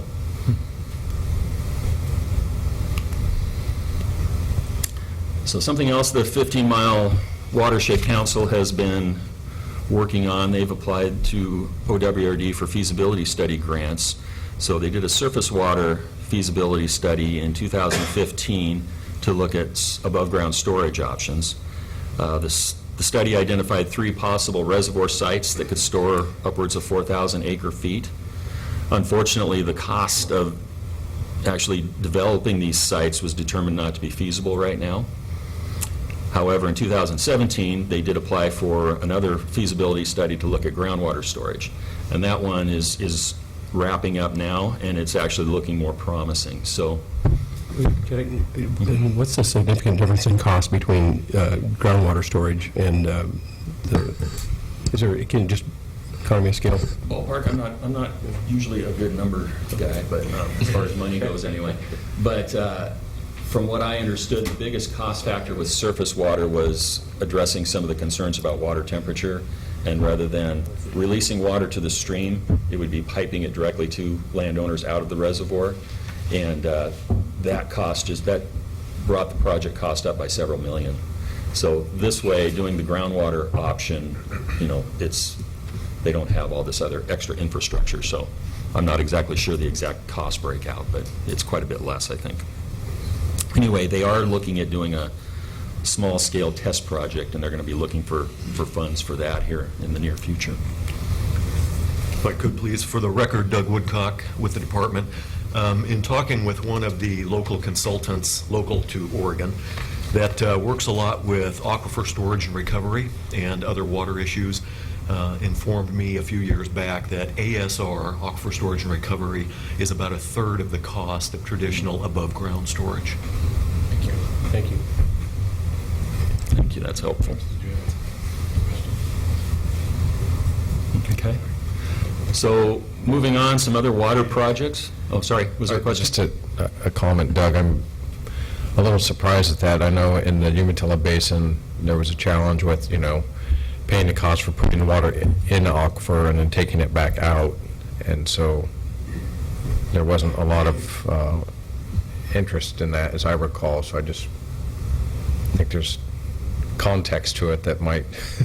I assume each area would be different depending on the geology of the area, right? I mean, Yes, Commissioners, that's a very good point, and it's geographically specific, I would imagine. At the time that this comment was provided, or this information was provided, this was a lot of work up in the northern Willamette Valley that had been going on for some time. And one of the big costs of the aquifer storage and recovery is the monitoring afterwards for water quality, just to make sure there aren't chemical reactions that are happening between the aquifer and the water itself. But I think if you have the right scenario there, you can do the aquifer storage and recovery much more cost effectively than constructing the dams and maintaining those. Yeah, and I would think it's the life cycle costs, the replacement of it, you install some kind of dam that you have to manage and maintain in a life cycle analysis. So likely that's true. And you're right, the area is specific. I would love to have done that in the Ashland area, but the geology wouldn't allow it. The water just run right, couldn't capture it anywhere, just run right down out of the area. So, but I'm glad to see that you're looking at all the options. So. did you have a comment? Chair Corn, members of the commission, some of the smaller projects here are looking at cleaning up the diverted surface water in the alluvial aquifer adjacent to streams, and then repumping that water into the deeper basalt system, so you avoid having to build and maintain a municipal treatment facility. So it can work in those situations and keep costs lower. Thank you. Go ahead. Sorry. No problem. So, other projects, so as I mentioned, I also have Hood River, so we've got a couple of projects going on currently in Hood River. D Irrigation District, not too many years ago, piped their main canal. So the benefits of that project, the district was losing a fair amount of water through a leaky canal. And piping that, they were able to transfer 3 CFS in stream through Conserved Water Project. They got new diversions on Camp and No Name Creeks, so their main diversion is West Fork Hood River, and then they have these 2 other creeks that come into the pipeline. Those are all now screened, and they've got new diversion structures on those. They've got, they abandoned another diversion that was not used as much, so that water was, basically they just abandoned the diversion. And the project's been working out really well for them so far. Now, that was phase 1, and part of our deal with phase 1 of the project was just monitoring to see how effective the project actually was. So I've been working with their district manager for a number of years. We installed flow meters in the pipeline below all the diversions to get an idea of what their total diversion is. And we use a Sontec IQ, which is a kind of a newer technology. It uses Doppler to directly measure flow. So that's Doug Hart, the district manager, and I were in the pipeline actually installing the flow meter. And then we also have another gauge up on the West Fork Hood River in the last little section of open canal, and I can actually do stream flow measurements there, and then we also have a Sontec IQ that we can kind of compare and make sure that the 2 are calibrating correctly. So phase 2 of the D project is going to be funded by the OWRD program. This is going to finish piping within the district. It's going to eliminate a lot of end spills. A couple of those pictures, you can see some of the spill points that they have. They're pretty old. I heard you talking earlier about aging infrastructure. So D's been around since 1909, and I think some of these concrete boxes have been around since 1909 also. But it's going to eliminate those end spills. They'll have a pressurized system. They'll have flow meters that the ditch walker can actually make sure that each landowner is getting what they're entitled to. Half CFS transferred in stream, and then we'll continue the monitoring program. The exciting thing for me about this is we have gauging station data on that canal going back to 1925. So we're going to be able to see what it was like to today with current technology, just how efficient can they be as a district. So I'm really looking forward to that. Another project that's coming up that we're working on is the reservoir expansion for Farmers Irrigation District. So Upper Kingsley Reservoir will be enlarged. It'll store an additional 650 acre feet. There'll be increased water supply for the lower district. We'll have enhanced in-stream flow protection for Gate and Ditch Creeks, which are two of the tributaries that they get water from. And there'll be monitoring to ensure in-stream flows are protected, and we'll be able to determine how much water's stored and used. And this is just an overview map of the project itself. So basically, Rainy Creek is put into Gate Creek. Gate Creek is then, and Rainy Creek flows are then diverted down the Stanley Smith pipeline. Cabin Creek is added in, and this pipeline continues on and discharges into the upper reservoir. Then it goes from the upper reservoir through the lower reservoir, and then down below they have another canal that they can take that water off of. So what we'll be doing is installing a series of gauges. We'll have a gauging station down here on Greenpoint Creek, and See if you can point to that screen there, because I think the commissioners. oh, they can't see. I'm pointing to the wrong one. Sorry. Well, if there's any questions, you can stop me and let me know. But so basically, this is the pipeline. There's the reservoir. Water's coming down through over here.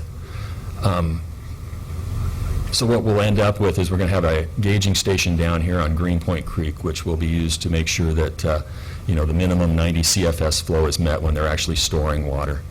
And then we'll have another gauge up here that will make sure we've got flows left in Gate Creek so that we're not dewatering Gate Creek. And then we'll have flow meters at the beginning of the pipeline, the end of the pipeline, below the lower reservoir to determine how much is being used. And then we'll have another staff gauge down at the mouth of Ditch Creek to make sure that their in-stream flows are being protected down there. So that's basically what I just described. And there we go. Questions and comments?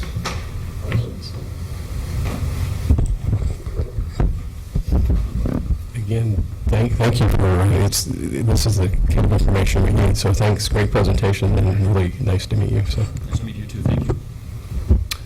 Yeah, I want to thank you for coming out of the field, because it's probably the last thing you wanted to do is come and present to us this morning.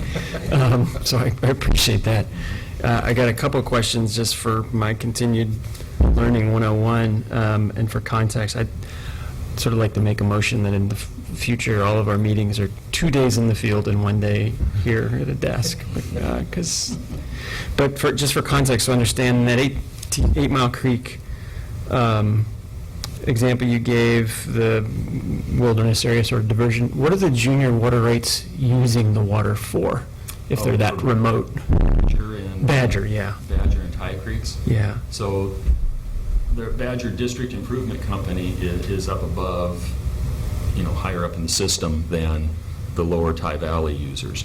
But their diversion is, close to the forest boundary, or actually their diversion is in the forest boundary. I think it's about 2 miles. It's a 45-minute walk up the canal to get to their head gate. So it's a fairly long ditch system, probably about 6 or 7 miles, something like that. Steep, rugged terrain until you get out into the flat area where they're irrigating. And so it is ag. It's not a case of some sort of different land use. So it's all agriculture. Okay, great. And then this is perhaps a Water Law 101 reminder for me, but I was struck when you said that with that losing reach, depending upon the volume lost, the in-stream rights have to be prorated? This is something unique we came up with for 15 Mile, working with the Freshwater Trust. So the language in the final order approving the leases says we've got at least that 50% loss. It's noted in there, but we work with the Freshwater Trust to try to protect their leases as much as possible without injuring the other users. And so that's what I don't understand, the legality of why is it simply that those in-stream leases are considered a junior right, such that they could be reduced simply because of the availability? The in-stream leases aren't necessarily a junior right, but, typically the way we regulate is we're protecting water to a diversion, like the head gate or a pump or whatever. With an in-stream lease, we're starting it at that point of diversion, and then we're protecting it in a reach below. So physically, the water can't make it below that diversion. We start to lose that flow. So if we're trying to protect that full rate, what we end up with is injury or enlargement to the other water rights users on the system. So that's why we can't protect the full rate. Chair Corn and members of the commission, if you think of a protected rate of 5 cubic feet per second that begins at the upper end of the stream, and then as Bob mentioned, you'll be protecting it for, could be miles downstream through a particular reach. If that reach is a losing reach, by the time that 5 CFS gets to the bottom of the reach, there's only 2.5 CFS left of the original 5. But if Bob regulates off other water right holders to protect a full 5 CFS through the entire reach, we're injuring rights that heretofore hadn't been regulated because of that. Has that ever been challenged legally? This particular arrangement. Just that idea. So one thing to bear in mind, just from there's the strict prior appropriation regulation of water, and this is a variation on that, and we do provide, the law provides for voluntary arrangements that step outside of just the strict order of the water rights based on priority, and this is a variation on that theme. Okay. But you need to do it in a way that everyone agrees to, that's a party to that, and that doesn't affect any other users. And I think that's kind of what this is built around. We will then, if those agreements are entered into, we will abide by that and help carry out that the order of regulation that they agree to, that would again be different than the regular prior appropriation system. Wow. Great. And we would follow similar practices as we try and shepherd stored water down a stream. If it was losing, we wouldn't, if 10 CFS were released from a reservoir, but it was a losing reach for 50% of the water, we wouldn't attempt to deliver 10 CFS to the downstream point of diversion. We would just deliver the appropriate amount given the losses that came into effect. And as I had mentioned, threatened steelhead was listed on one of the streams, but is that the species of concern for in-stream on most of the areas that you're working on? So for 15 Mile, for most of the streams, I would say steelhead, some coho at the mouth of 15 Mile. Mm-hmm. For Ty Valley and Badger Creeks, White River Falls is a fish barrier, so there's no anadromous fish, but there are red band trout that ODF&W has listed as sensitive. Got it. And then finally, I think I get it, but what's an end spill? End spill, so when the district is bringing their water down, they're trying to bring the water they need for the various users. If somebody shuts off or if they bring down too much, the system is set up so that water spills out of those boxes or it goes off the end of the ditch and then back into the river. So the goal is, but all that water counts against them. What they divert is what counts against their water rights. So if they're up against their volume for the season, they basically got water that they're not using that's just spilling. I see. Okay, thank you. Okay. Any other questions? Thank you for your efforts in being here today. And Doug, did you say a few words? You can pull a chair up if you'd like, so you don't have to. Again, Doug Woodcock with the department. I'd also like to thank Bob for showing up here this morning and just want to add a few words. He showed the Kingsley Reservoir project, and Kingsley Reservoir was an outcome of our 839 project where Farmers Irrigation District wanted to, and make sure I'm not lying here, okay? was a result of the 839, and Kingsley Reservoir was a reservoir expansion project. And with 839, when you accept those public dollars and you're doing a storage project, you have to undertake what's called a seasonally varying flow. And we've never done this before, but it is a collaboration with ODFW and the tribes to come up with, if you're going to be storing that water, what are the necessary habitat needs downstream so that both are met, and coming up with the proper algorithm, if you will, to make sure that those flows are met while still being able to accommodate some of that storage. But it inserts uncertainty into this whole thing for the reservoir owner, who's also putting in their dollars along with those public funds. And so this had never been done before, and there was a lot of back and forth, a lot of meetings with the tribes, with ODFW, Water Resources Department, and it really comes down to the monitoring. The monitoring on those streams, the headwaters and streams downstream, is really what provides the assurance that this is going to work. And I can tell you that this very first SVF project would have gone nowhere if it hadn't been for Bob's relationship with the Farmers Irrigation District and the users there, that everybody was comfortable with the monitoring that could be undertaken. They'll be doing some of it, we'll be doing some of it, as I understand it, and it's going to be a first time, a real trial run, but it just goes to Bob's good work in his district and his ability to make people comfortable with these innovative solutions. So just wanted to acknowledge that for the commission. Good work, Bob. Thank you. You know, we see example after example of this. It's where the local people is working for the state, is adapting and making things happen. And it's really good to hear these kind of reports. And the local guys is really what makes the policies workable on a practical level. And thank you. I mean, you're just another example of a long list of examples we've had, and I appreciate you being here and taking the effort to make this presentation for us today. Just as we serve on this over time, it's just more and more that we come to understand how the organization really works. And so thanks a lot. Thank you. Any further comments? If not, we're going to go ahead and take a 15-minute break. We're quite a bit ahead of schedule, and so we're in good shape on time. So we'll go ahead and break. And see. We'll go ahead and reconvene the meeting. So we're down to agenda. Let's see. The legislative session update and budget update. So we got Lisa and Raquel. Good morning, Commissioners and Chair Korn. For the record, Raquel Rancier, Senior Policy Coordinator with the Oregon Water Resources Department. Today, Lisa and I are going to be presenting on the 2019 legislative session and also what we're seeing in the interim so far. So, Lisa, do you want to introduce yourself for the record, just so we don't forget later? For the record, I'm Lisa Snyder. I'm the ASD Administrator for the department. Okay. So today we'll go over briefly just a session recap, and then we'll talk about budget highlights, and then we'll go into the interim and just a brief snapshot of the 2020 legislative session. So we're already thinking about that as well.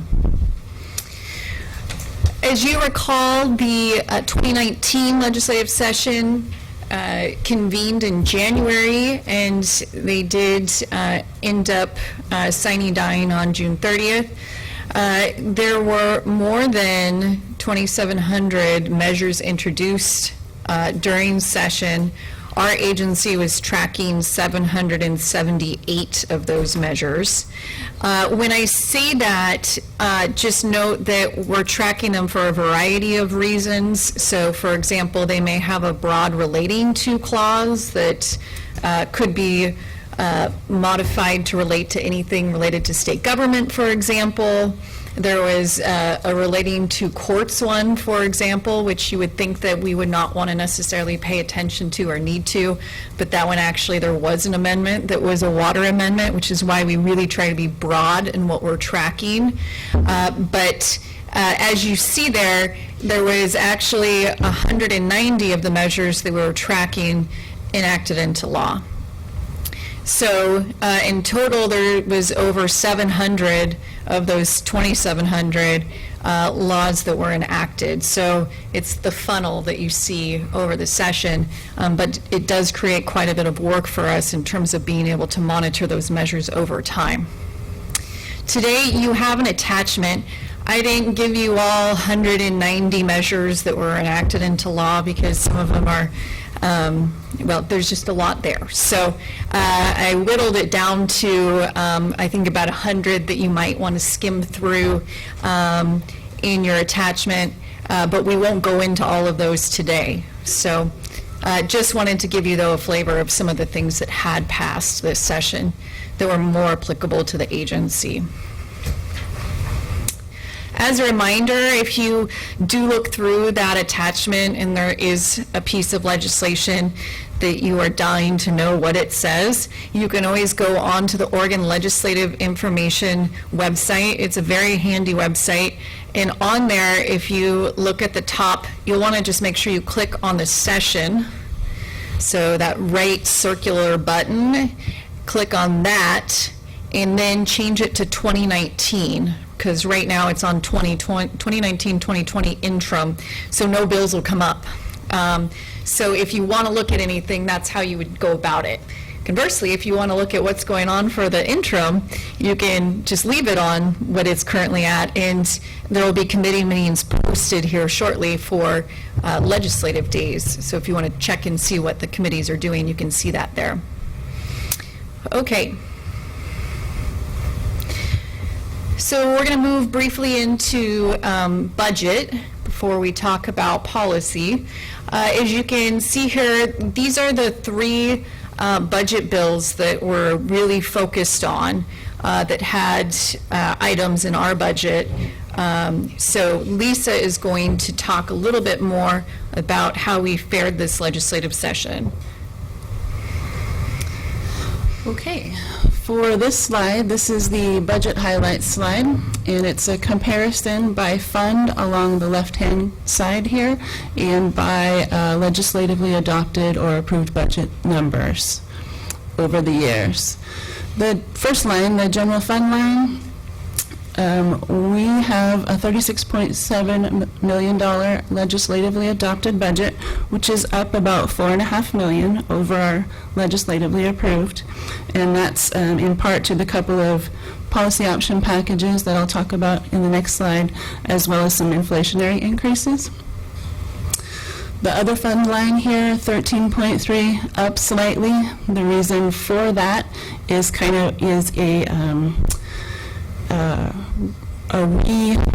relook at our revenues and matching them, aligning them to the way that they actually come in.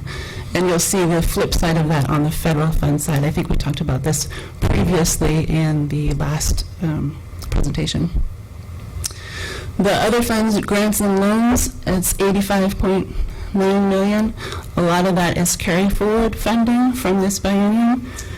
$42 million is carry forward for projects that have not yet been completed but are expected to be completed in this next upcoming biennium. The new bonding will be discussed a little bit on the next slide for that. Lottery fund debt service is up a little bit. The more that we're issuing lottery revenue bonds, the higher the debt service is. The federal funds piece here, a big drop from 1.9 down to 8.9 or 0.9. The reason for that, again, is a truing up of our revenues and aligning that more with the way that they're coming in.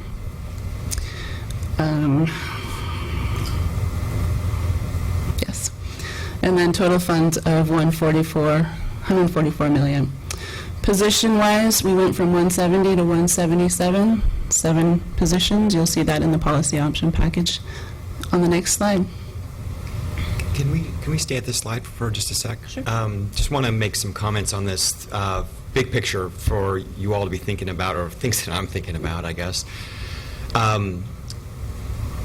One observation is looking at the general fund line and looking back from 2015, 17 to today. That moving from 29.6 million to 36.7, that's great, right? I mean, that's more, that's operations, and that's funding our capacity. The red flag there is that it's general fund, and when we get into a bad budget cycle, that's going to be tough times for us. And so I wanted to put that on your radar screen. In light of some of the conversations we had in 2019 around different funding mechanisms for the department, like water management fees, which are still in the ether out there. The next item I want you to look at is federal funds, and you'll note that our budget is down on that, and that's just an area that I want to flag for you that we're having conversations internally around to try to really up our game in terms of going after federal funds that could help match our resources. We're underperforming in that realm, I think, a little bit, and so we want to take a look to see whether there are things that we could be doing along those lines that will help us. I guess along those lines, one of the things that's helped us recently is we applied for a FEMA, Federal Emergency Management Act grant, and just learned that we received a $250,000 award, I believe, for that, which we, $260,000, which we still need to go through the legislative process to make sure that we can receive those funds. But that's just a sign that we're trying to kind of move down that path a little more aggressively. And I think I'll just leave it at that. I just wanted to put those, get you thinking about the kind of the macro elements associated with our budget. Okay, thank you. So the policy option packages that were funded in the legislatively adopted budget was Package 101, which is the place-based planning.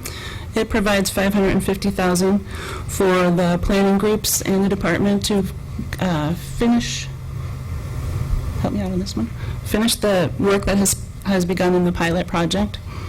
It's provided in conjunction with the 4-year extension of the program contained in House Bill 2084. Policy option package 102 is the groundwater basin studies, which Justin referred to yesterday in his presentation a little bit. That provides funding for 6 staff to do an additional groundwater basin study in the Walla Walla Basin. Policy option package 107 is our lottery revenue bonds for water project grants and loans, and that's a $15 million increase to our budget. And package 112 is our payroll shared services package, which gives us the authority and the position authority and the limitation to be able to hire that payroll shared services position, which is the position that the shared payroll services team supports 6 agencies and over 550 staff doing payroll and benefits services. Is that all natural resource agencies?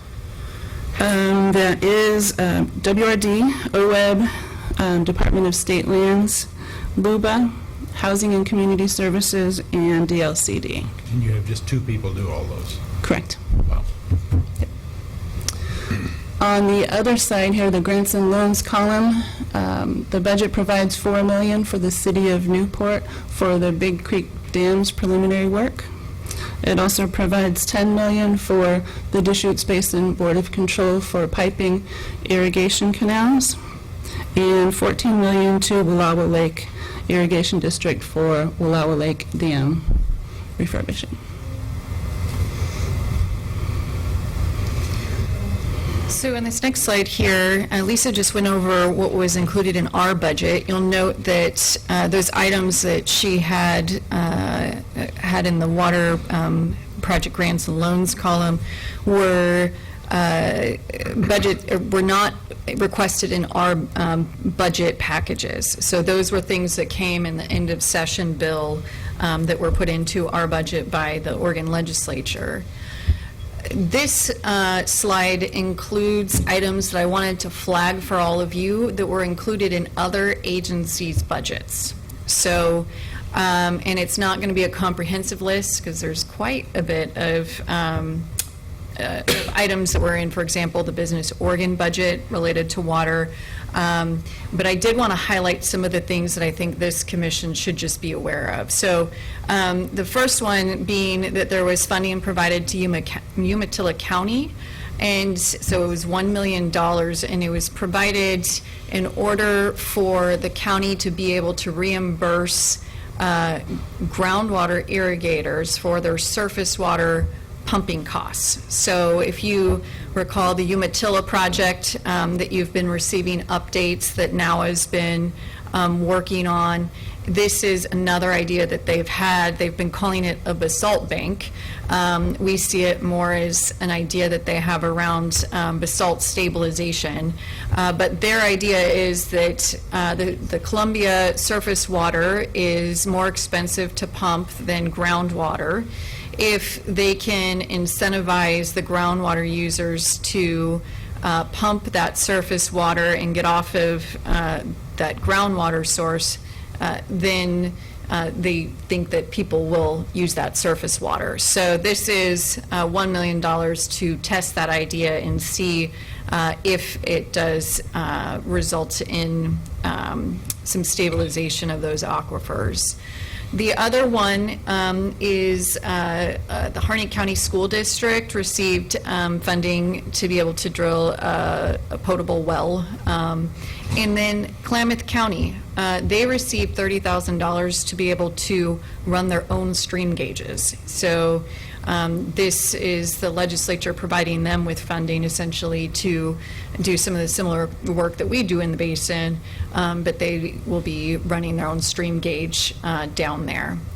The next bullet is one that we're working on getting more information on, but Oregon State University actually received in the agricultural experiment station, as well as the extension program for Oregon State University. They received over $2 million for a program that they're calling Integrated Water Quality and Quantity. It looks to us right now that this is focused on groundwater quality with a component of potentially water quantity, and we just don't have the details yet. We've set up a meeting with them and are trying to create some more coordination and collaboration between the two entities because a lot of that information does seem similar. So, and just so you know, so DAS is the Department of Administrative Services. The HECC is the Higher Education Coordination Council. So, hadn't seen that one before, but so the money is going to them, but then it goes to Oregon State University's programs. And then the final one is just to, again, remind you all that Business Oregon received a number of different funding as well as carve-outs for particular water projects as well as DEQ. And so there are other allocations outside of this that were provided to some other state agencies for water infrastructure. Okay, so going into legislation now.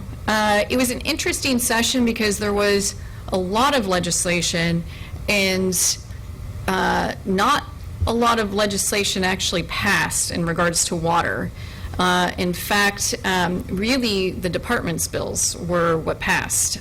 So as Lisa mentioned, House Bill 2084, that is the extending the place-based planning authorities to allow us to continue to do the pilot projects there.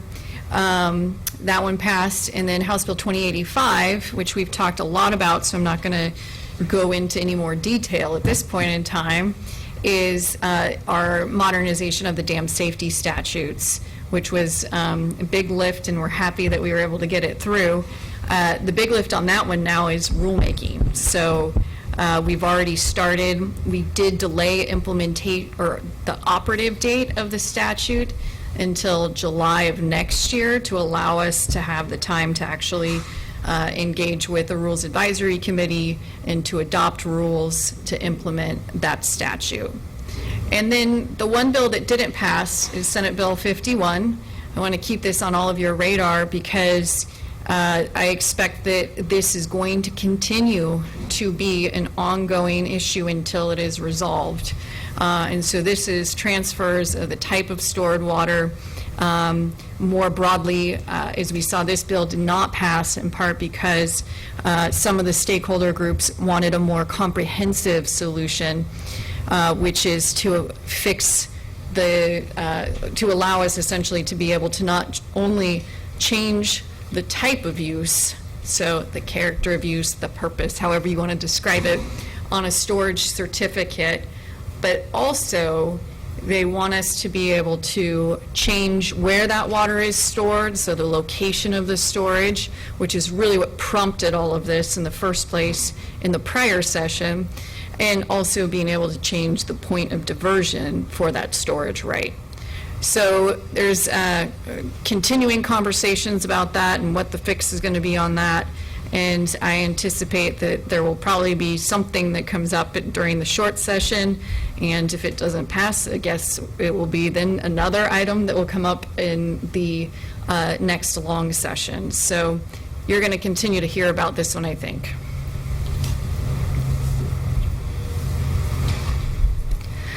Okay, so we're going to switch gears because there's other legislation that passed that is what I would call an enterprise-wide legislation, in that it's non-specific to water, but the commission and the department is a licensing board for well drillers, is affected by this. So there was a number of pieces of legislation around professional licensing this session, and these are the 4 bills that passed.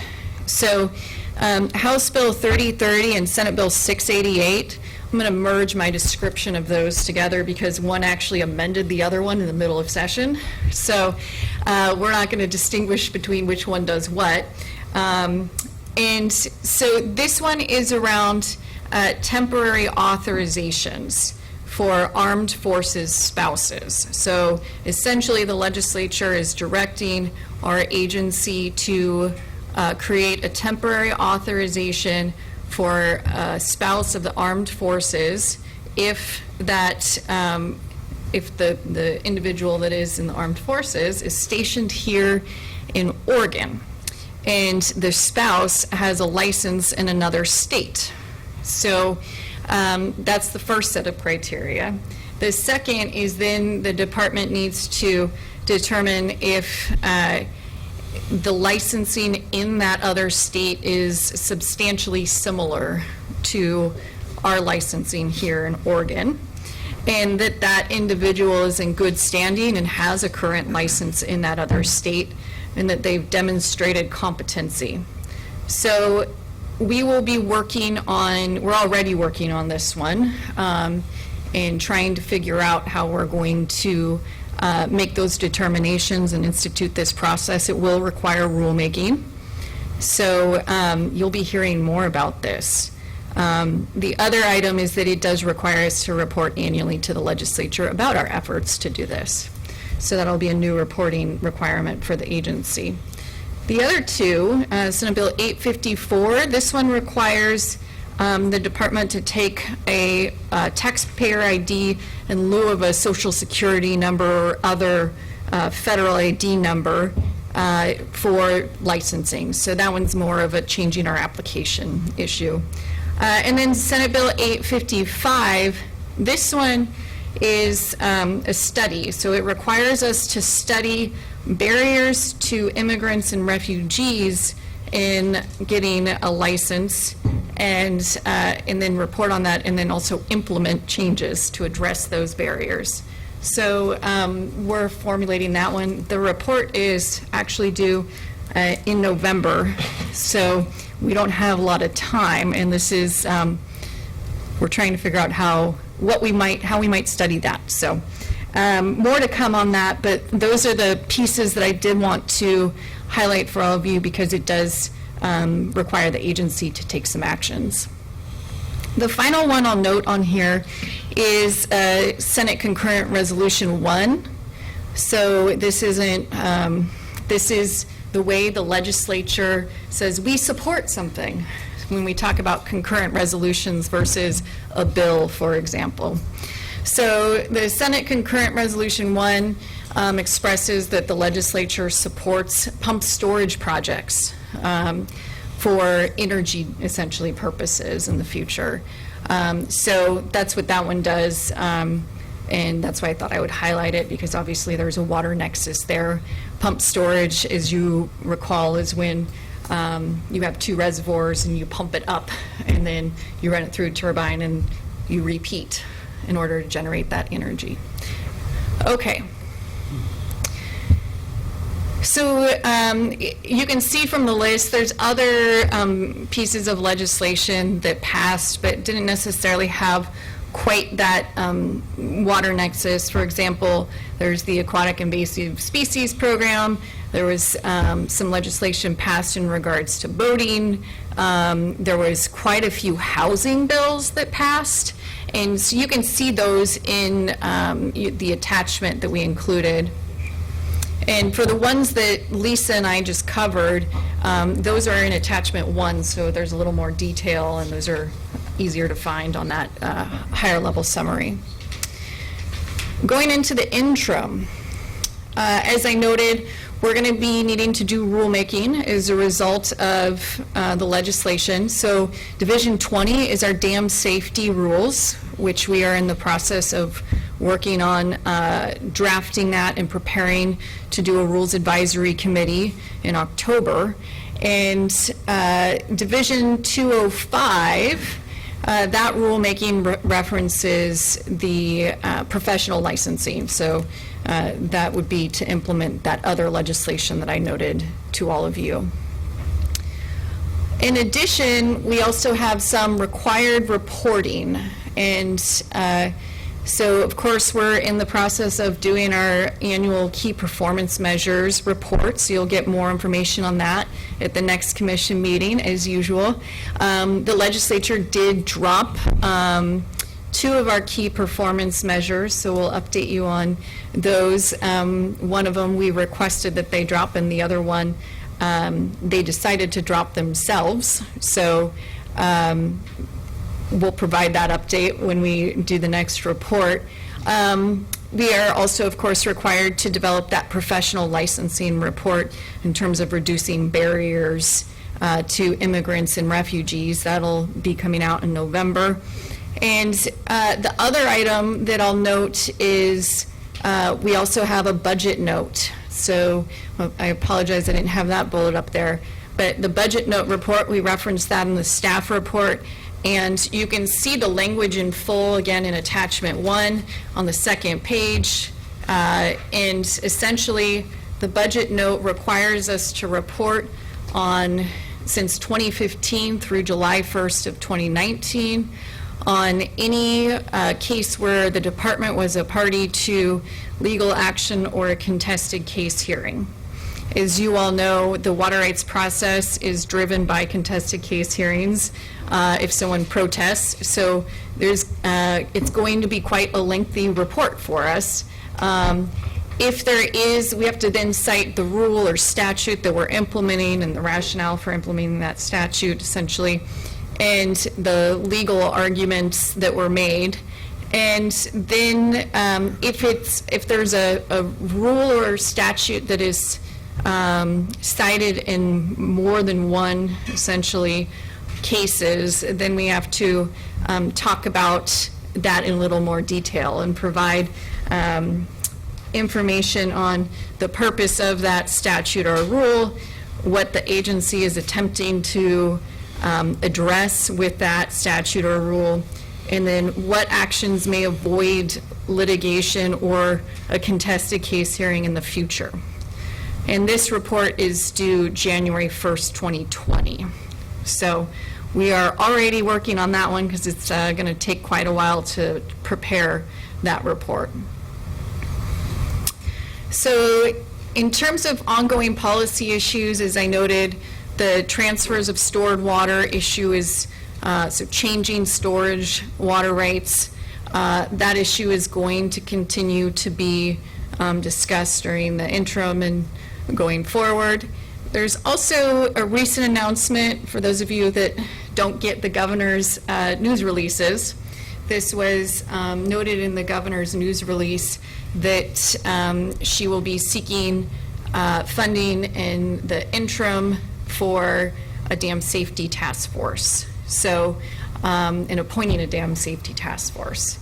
So this is something we don't have more details on quite yet, but that we see coming for the interim. This is being prompted by, so we've done the policy modernization on dam safety, the arena that we didn't address with the dam safety legislation, which we noted that going forward, but it is also a recommended action in the integrated water resources strategy. I think it also ties into the water vision effort is, okay, we know we have X amount of dams in the state that need repairs. How do we fund that? And what's the role of the state in funding that? So that's the next saga in the dam safety modernization is what's the funding mechanisms to start to address some of these failing dams. So that's what we see coming up. We are thinking about 2020, so we'll be preparing for that as we learn more about what issues may come up in the 2020 short session. But really, what we've learned from prior sessions, now that we have a session every year, is that for the long session, we need to begin preparations. Essentially, we should have began them 2 months ago. So, and this means that we'll begin doing budget development, so policy option packages, as well as identifying what potential types of legislation we may want to consider running in the 2021 session. So we'll be engaging you on that probably at the next meeting. So there's no rest here, is what it comes down to. And there's also interim legislative days. So the legislature will meet in September, and we have been asked to present before 2 committees. There is now a House Water Committee, which was recently announced. You all met Representative Helm yesterday, and he is the chair of that committee.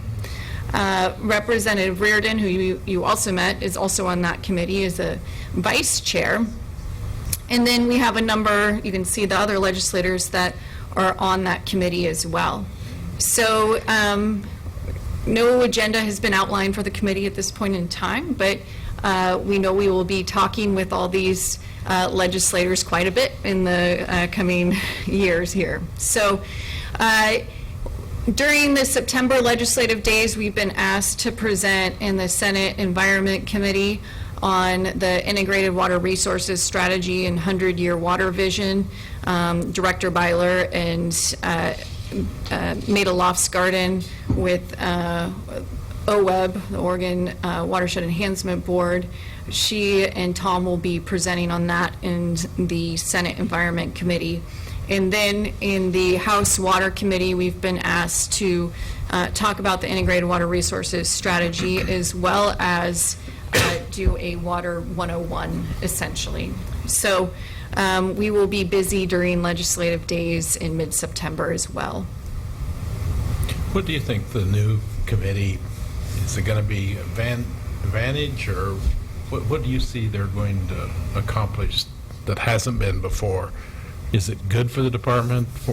I asked Chairman Helm yesterday, and he talked about the 100-year plan and a few things like that. I was just wondering what the department feels about how they will interact and what benefits are we going to see from them? Yeah, Chair Korn and Commissioners, that's a great question, and I think that, so I think everybody's been asking Chair Helm, what's the committee going to tackle? And he hasn't, he's told me he hasn't outlined that yet. Mm-hmm. And so this committee was just very recently appointed. I think I would almost venture to say last 2 weeks. Maybe it's been a little longer, but so still very new. That said, there's the way that the structure was during the long session, we were in several committees. So essentially, water legislation went to whoever introduced it. So we had bills in Representative Clem's committee on agriculture and natural resources. There was bills in Representative Witt's committee.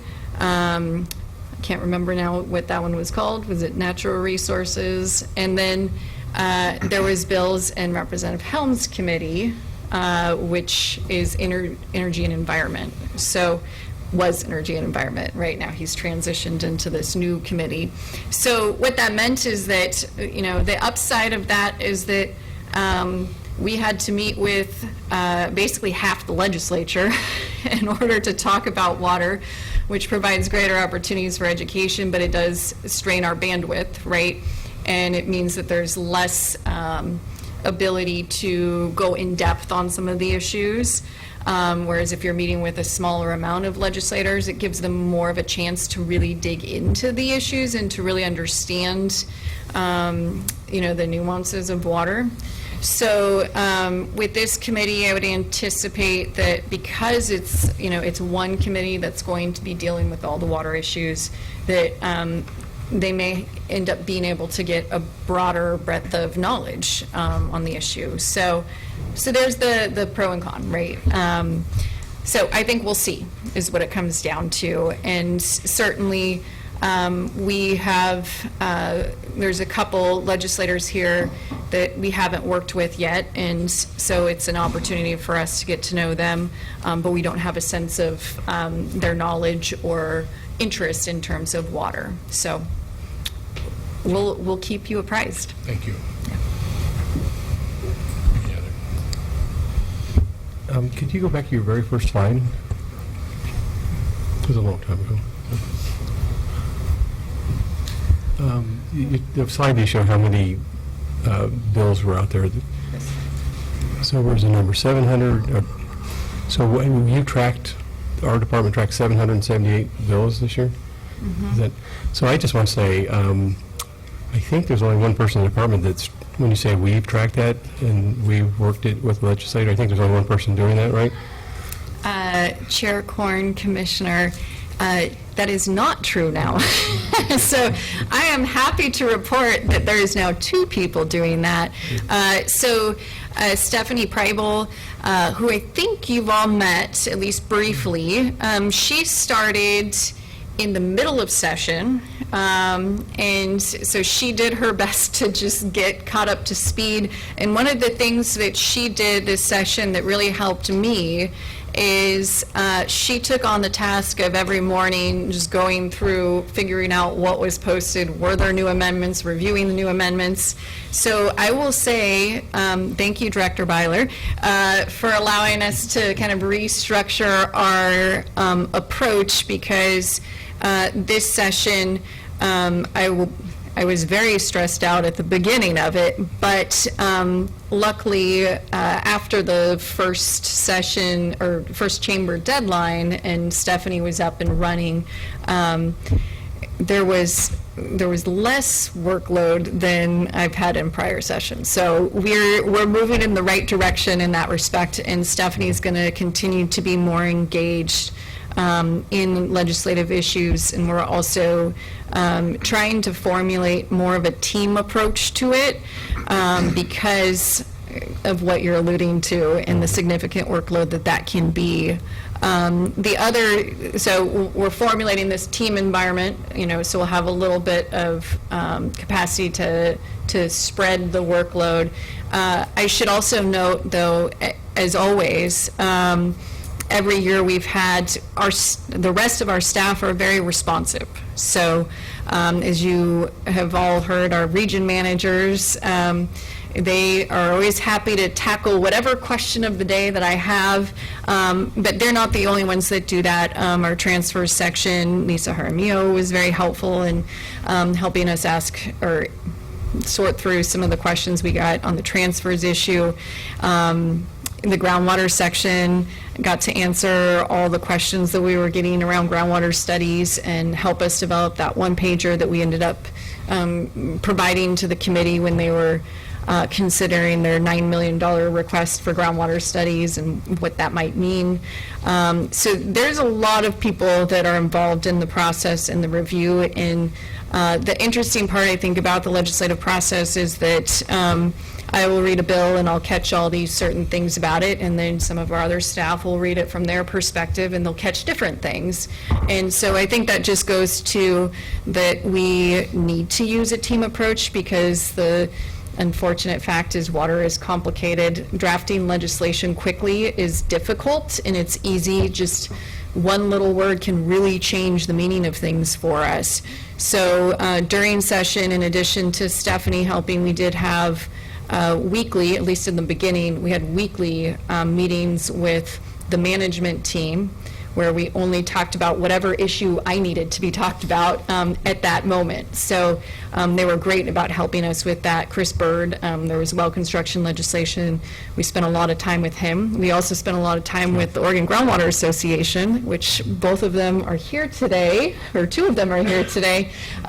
So we appreciated their willingness to engage during session and really start to dig into well construction issues and how we can improve the program to meet the department's needs, and really the public's needs is maybe a better way of saying it, but also to identify their concerns and try to create a positive pathway forward. And since they're here, I'm looking forward to continuing those conversations. And thank you, Donovan and Genoa, for coming to the meeting and showing an interest. I think it's really great. We haven't seen this kind of collaboration in the past, where they'd show up to our meetings and be willing to engage with us like that. So we're excited about the potential future for that relationship.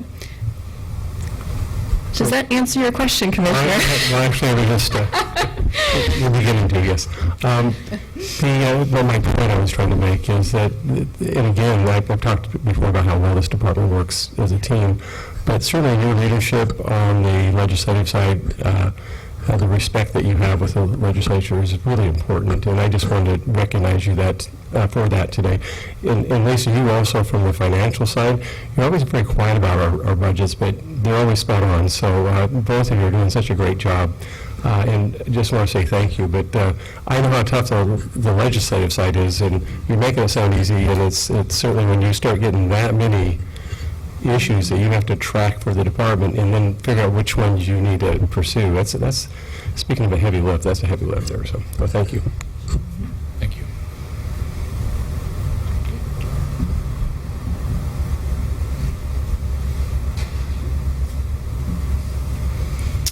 Okay, so this is our near final slide. This is just a reminder that session is coming already. So the next session will start February 3rd, 2020, and as a reminder, this is the fast session. So what that means is that you have about 2 weeks to get any policy bills out of the policy committee for the first chamber deadline. So this is the session where I typically advise folks to not introduce legislation, because you have to essentially be 100% ready if you're going to get a bill passed. So that's what we're also paying attention to, but we're also trying to begin to gear up for the 2021 session, because what we've learned in the past is that the short session kind of gets in the way of preparations for the long sessions.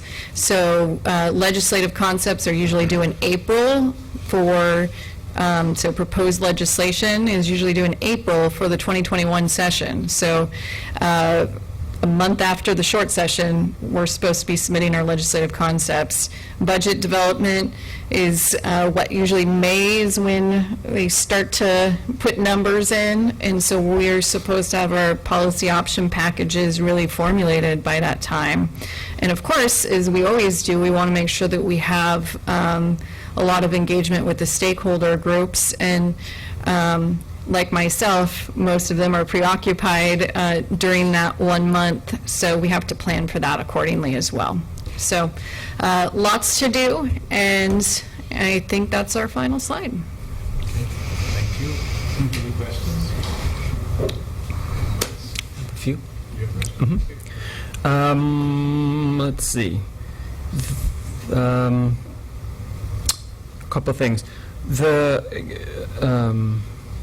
The federal funding side, I appreciated, Tom, both Lisa, your explanation of, as of what I think I heard, was an accounting adjustment to be more reflective of money's in, money's out kind of thing. At the Aqua conference, after that lunch, they had a session on the 100-year vision in work groups, and I was able to sit next to your compadre, Richard Whitman, in that, and we talked about that very issue, the Oregon's relatively poor track record in attracting federal dollars, and he explained to me that there had been for quite a while a person in D.C. who kept the state plugged in, and that position was eliminated. And I can imagine that's exactly the first position that goes in a down cycle, but just wanted to encourage continued looking at that as that vision implementation as a mechanism for that, because I just feel like from an infrastructure perspective, the legwork now to attract federal dollars 2, 4, 6 years from now is really, really important. Somewhat related to that, Raquel, you reflected on continuing to engage us on legislative efforts. My experience is pretty short here, but my sense is that you all are hesitant that staff is hesitant to burden commissioners with legislative assignments. And maybe there's a reason for it. I understand wanting to be consistent in messaging and controlling the message, but I do feel like there's a role that commissioners could play in meeting with some of that broadening legislative body that you described. So I'd encourage you to not hold back if you just, out of deference, feeling like we're busy, aren't going to call and say, hey, is there any way you could meet with Marty Wilde on this bill? Because we're doing that for other reasons, and so being able to, it's just more efficient if we can say, now I'm going to put my Water Resources Commissioner hat on and talk to you about dam safety or something like that. So I certainly want to encourage you to do that. With that in mind, if we do in fact meet in November in Eugene, that's where Marty Wilde is based, and you've got a brand new legislator in Karen Power in Prineville that we could invite to come over the hill, and then same, I think, Werner Eschke's in Klamath, and let's bring them to Eugene for the next meeting and have them represent what they've been doing on the Water Committee these months or something like that. Would like to certainly encourage that. Then a question about the House Bill 51. So the narrative I've created in my own memory is that the reason that the department has just wanted to do the fix rather than the larger thing that's being called for, and sounds like what killed the bill, is that the fix of the one thing is relatively simple. Let's get that done, and then we'll revisit the larger issue. Is that a accurate reflection? Yeah, Chair Corn, Commissioner, that's correct. So how are you feeling as staff about that now, seeing that other constituents feel like that's not the right approach? On one hand, I heard you say that there might be activity in the short session, which makes me wonder, okay, are we going to try and just get this done in the short session? Or has this given us a chance to step back and say, okay, we hear it, it may be more difficult, but the feedback is that's the more wise course of action long term. Just curious about the strategy in your own minds at this point. Chair Corn, Commissioner, I think it's rare for agencies to introduce legislation during the short session, so if there is legislation that's introduced, I don't anticipate that we would be the primary entity introducing it. That said, I think that if it's going to be successful, then it has to be ready to go. So we'll see where that goes. When we had introduced Senate Bill 51 during the last session, it was because we didn't know what the pathway forward was, and there was continuing conversations about fixing the other part of the issue. And we'd always anticipated that if they could get to a solution, that our bill would die and that solution would move forward. There hasn't been a solution yet. So I don't know that, and I can't really commit to what we think is the best approach for 2021 or 2020 at this point, because I think everybody's just recuperated from the last session and is now realizing, oh, there's another session coming. And in fact, there's, preparations for the 2 sessions after that. So I think we just have to see how it goes, and certainly from the department's perspective, there is a need for the bigger fix. So we know of a couple dams in the state for dam safety reasons that will need to address the location of stored water. So we know that there's a need for being able to change the type of use or character of use on a storage right. The biggest example is the Willamette.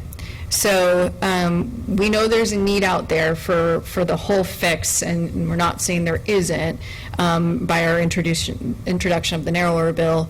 But I will tell you today, I don't know what the potential fix is, and I think it's going to require a lot of conversations with stakeholders to negotiate what that final solution is going to be. It's a hard issue, unfortunately. Yeah. I'm glad we've got great people pushing it. Thank you. Any other questions? Oh, I'm sorry. Okay, go ahead. Yeah, kudos to you guys for saying that you have to be ready for yearly legislative sessions. I mean, I know that's a big jump for the state. We've all gotten used to, oh, it's every other year, and now it's every year, and nobody's quite on top of that yet. So kudos for realizing, like, oh, we need to be doing 2021 now because you're going to get distracted next spring. So thank you.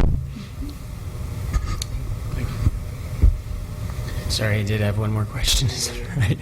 That budget note, did that get thrown at us because of the repeated requests for additional dollars to deal with the lawsuits?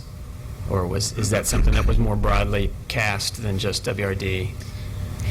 Chair Corn, Commissioner, that's also a great question. I think that is part of it. I think there's also concerns about whether or not the agency is, what is driving this, I think is what they're getting at. But I think there's a small set, I think, of legislators that have questions around our use of science and have questions about how we're making decisions, and so I think there's a desire to see that in this report.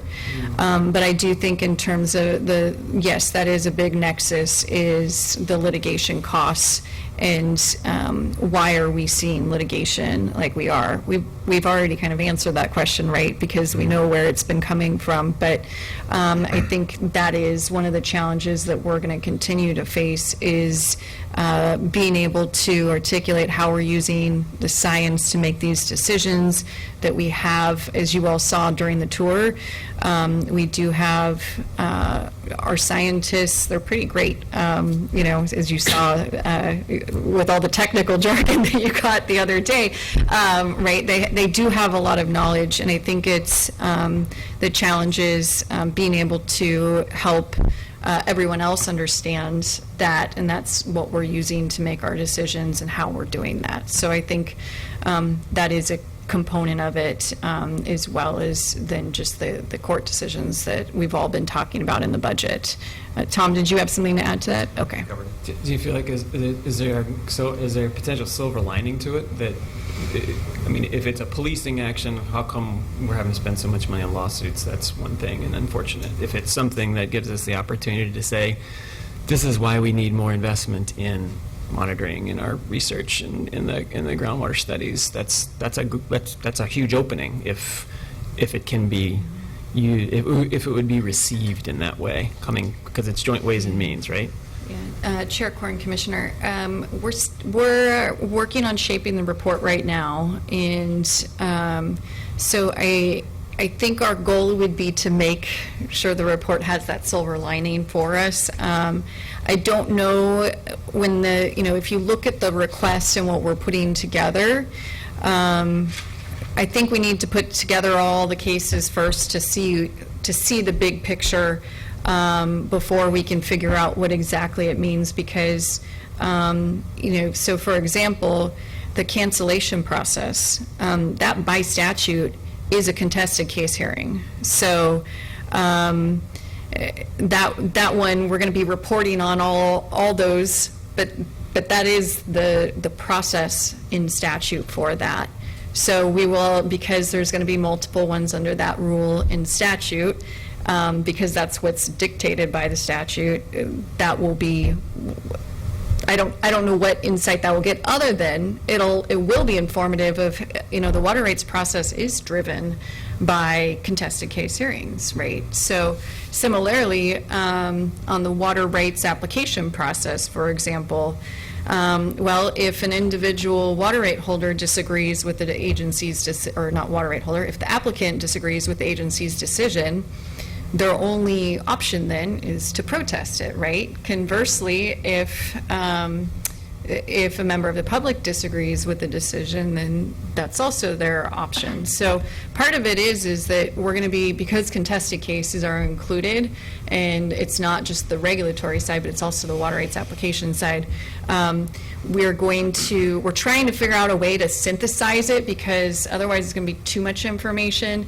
and to synthesize it in a way to say, well, this individual, yes, it's all the same rule and statute that there is a result of the protest, but the reason that they protested it was because, well, they disagreed that water wasn't available, for example. And that's different than the other individual that disagreed with the conditions of the permit. So those are the kinds of things that we're trying to tease out. How do we articulate that in a way that's meaningful? And maybe the outcome of that is that it just shows how complicated water rights is. So I can't tell you quite yet, because we're trying to figure out the format right now, and then we're going to have to sprint to then get all the different cases in there, and then we're going to have to step back and assess, okay, so what's the story now? So I think we have a little bit of a long road ahead of us, but I do hope that if there are themes that we can pull out that will be meaningful and helpful for the legislature to understand, that we're able to find those. Great. Thank you. Any other questions? Thank you for your report. Many, many more things to come in the future. So it's a perpetual cycle now. So thanks for all you do. And so at this point, then, I guess we're to our public comment section of the meeting. I have one public comment. If anyone else would like to comment before the meeting closes today, please fill out the yellow form and give it to Cindy. And if not, we'll go ahead with the one public comment we have. It's Claire Clock.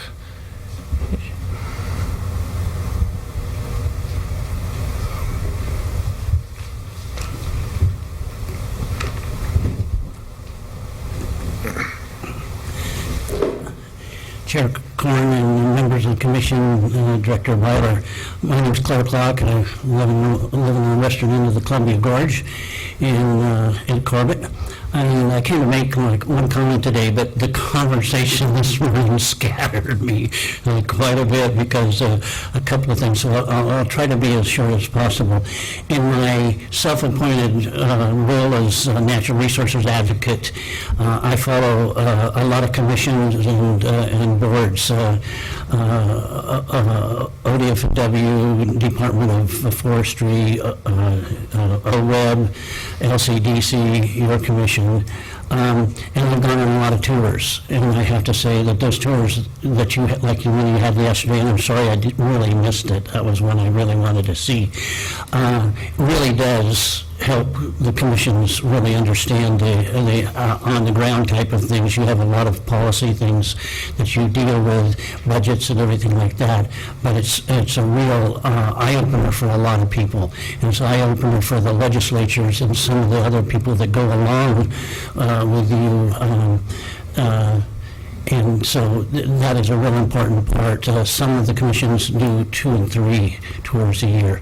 The thing I came for today was, I was at a Department of Forestry meeting here on Wednesday, and climate change is a large subject with the Department of Forestry, and how we're going to adapt to a forest and to climate change. And at lunch, a former colleague of mine said, "Oh, I heard a lot about adapting to change, but I didn't hear about mitigation."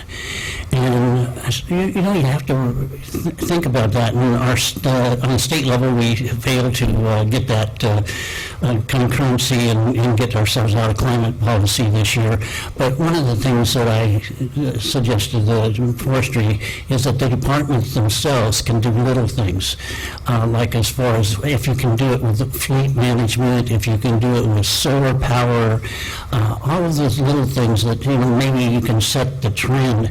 And that's happening across the country, where we can't get a national type of a push, but individual cities and counties and things like that are dealing with climate change. So you might want to consider that in the department. And a simple fact is heating systems in your regional offices. That might be a factor that you could do. With that, that's just one of the comments. Number 3 comments is I was reading through Vegetable Grower magazine, and even though I'm retired and I wasn't a vegetable grower, I still take a look at some of those things. And one of the things was on irrigation, and it was outright pointed out that water measurement, if you don't know what your supply is, you can't really manage it. And we've been battling this for, through the legislature and trying to get meters on wells and stuff like that for years. And so I implore you to advocate for that. And that comes to Commissioner Mull's comment about asking if there's things that the commissions can do. And over the course of going to legislative sessions, and your staff goes a lot more than I do, but legislative sessions, I haven't seen very many commissioners in testifying on bills. And that's something that's really important. And it's important too, we found out, as I am a member of the Oregon Association of Conservation Districts Legislative Issues Committee, and we found a real difficulty in getting people from east of the mountains to come and testify. I know that's a really big run to get out to Salem, but that might be a thing that you might consider, and have the staff. Don't be afraid to say, "Hey, we have this bill," and it would help to have some support in that particular area. The next one, and 2 more. The Corbett Water District. I'm in the Corbett Water District, and I am a groundwater user with an agricultural water right. Number 1, my own water right. I used to be able to irrigate through the entire summer. This year, the well ran out in June. I'm in the Troutdale Aquifer, so I'm up in the upper reaches within 150 feet, but 20 or 35 years ago when I did, I was able to irrigate all year. And not that much, but enough to really do a good job. So the idea of static water depletion is real, and again, it's a measurement in that particular area, the Troutdale Aquifer, and what the nursery industry is doing, exempt wells, and all of those types of things. And the last thing is one of the 100-year water policy. It's really exciting to see the directors of all of the commissions and different DEQ and water resources and other agencies actually talking about that and getting together as far as a unified type of effort, because as we know now, with our drop in infrastructure, or our failing infrastructure that's been in for 60 to 70 years, it would be a 100-year strategy that we would need to do. One of the strategies that sort of get lost in the thing, and it's something that's not thought about very well, is actually rainwater. On the west side of the mountains, it's more than abundant, but I have to remind people that the east side of the mountains has a capacity too. And in that, I'll point to the state of Texas, I'll point to the state of Arizona, and those particular areas that do have, especially Texas has large rainwater harvesting policies and installments and stuff like that. So in that, thank you for all my many comments here. And any comments or questions? Any comments or questions? No, we thank you for being here. And Thank you for much. your comments today. Is there any others from our audience that would like to comment today? Okay. Any other business that we need to transact today? Director Byler, do you have anything else? No. If not, then we're adjourned until November.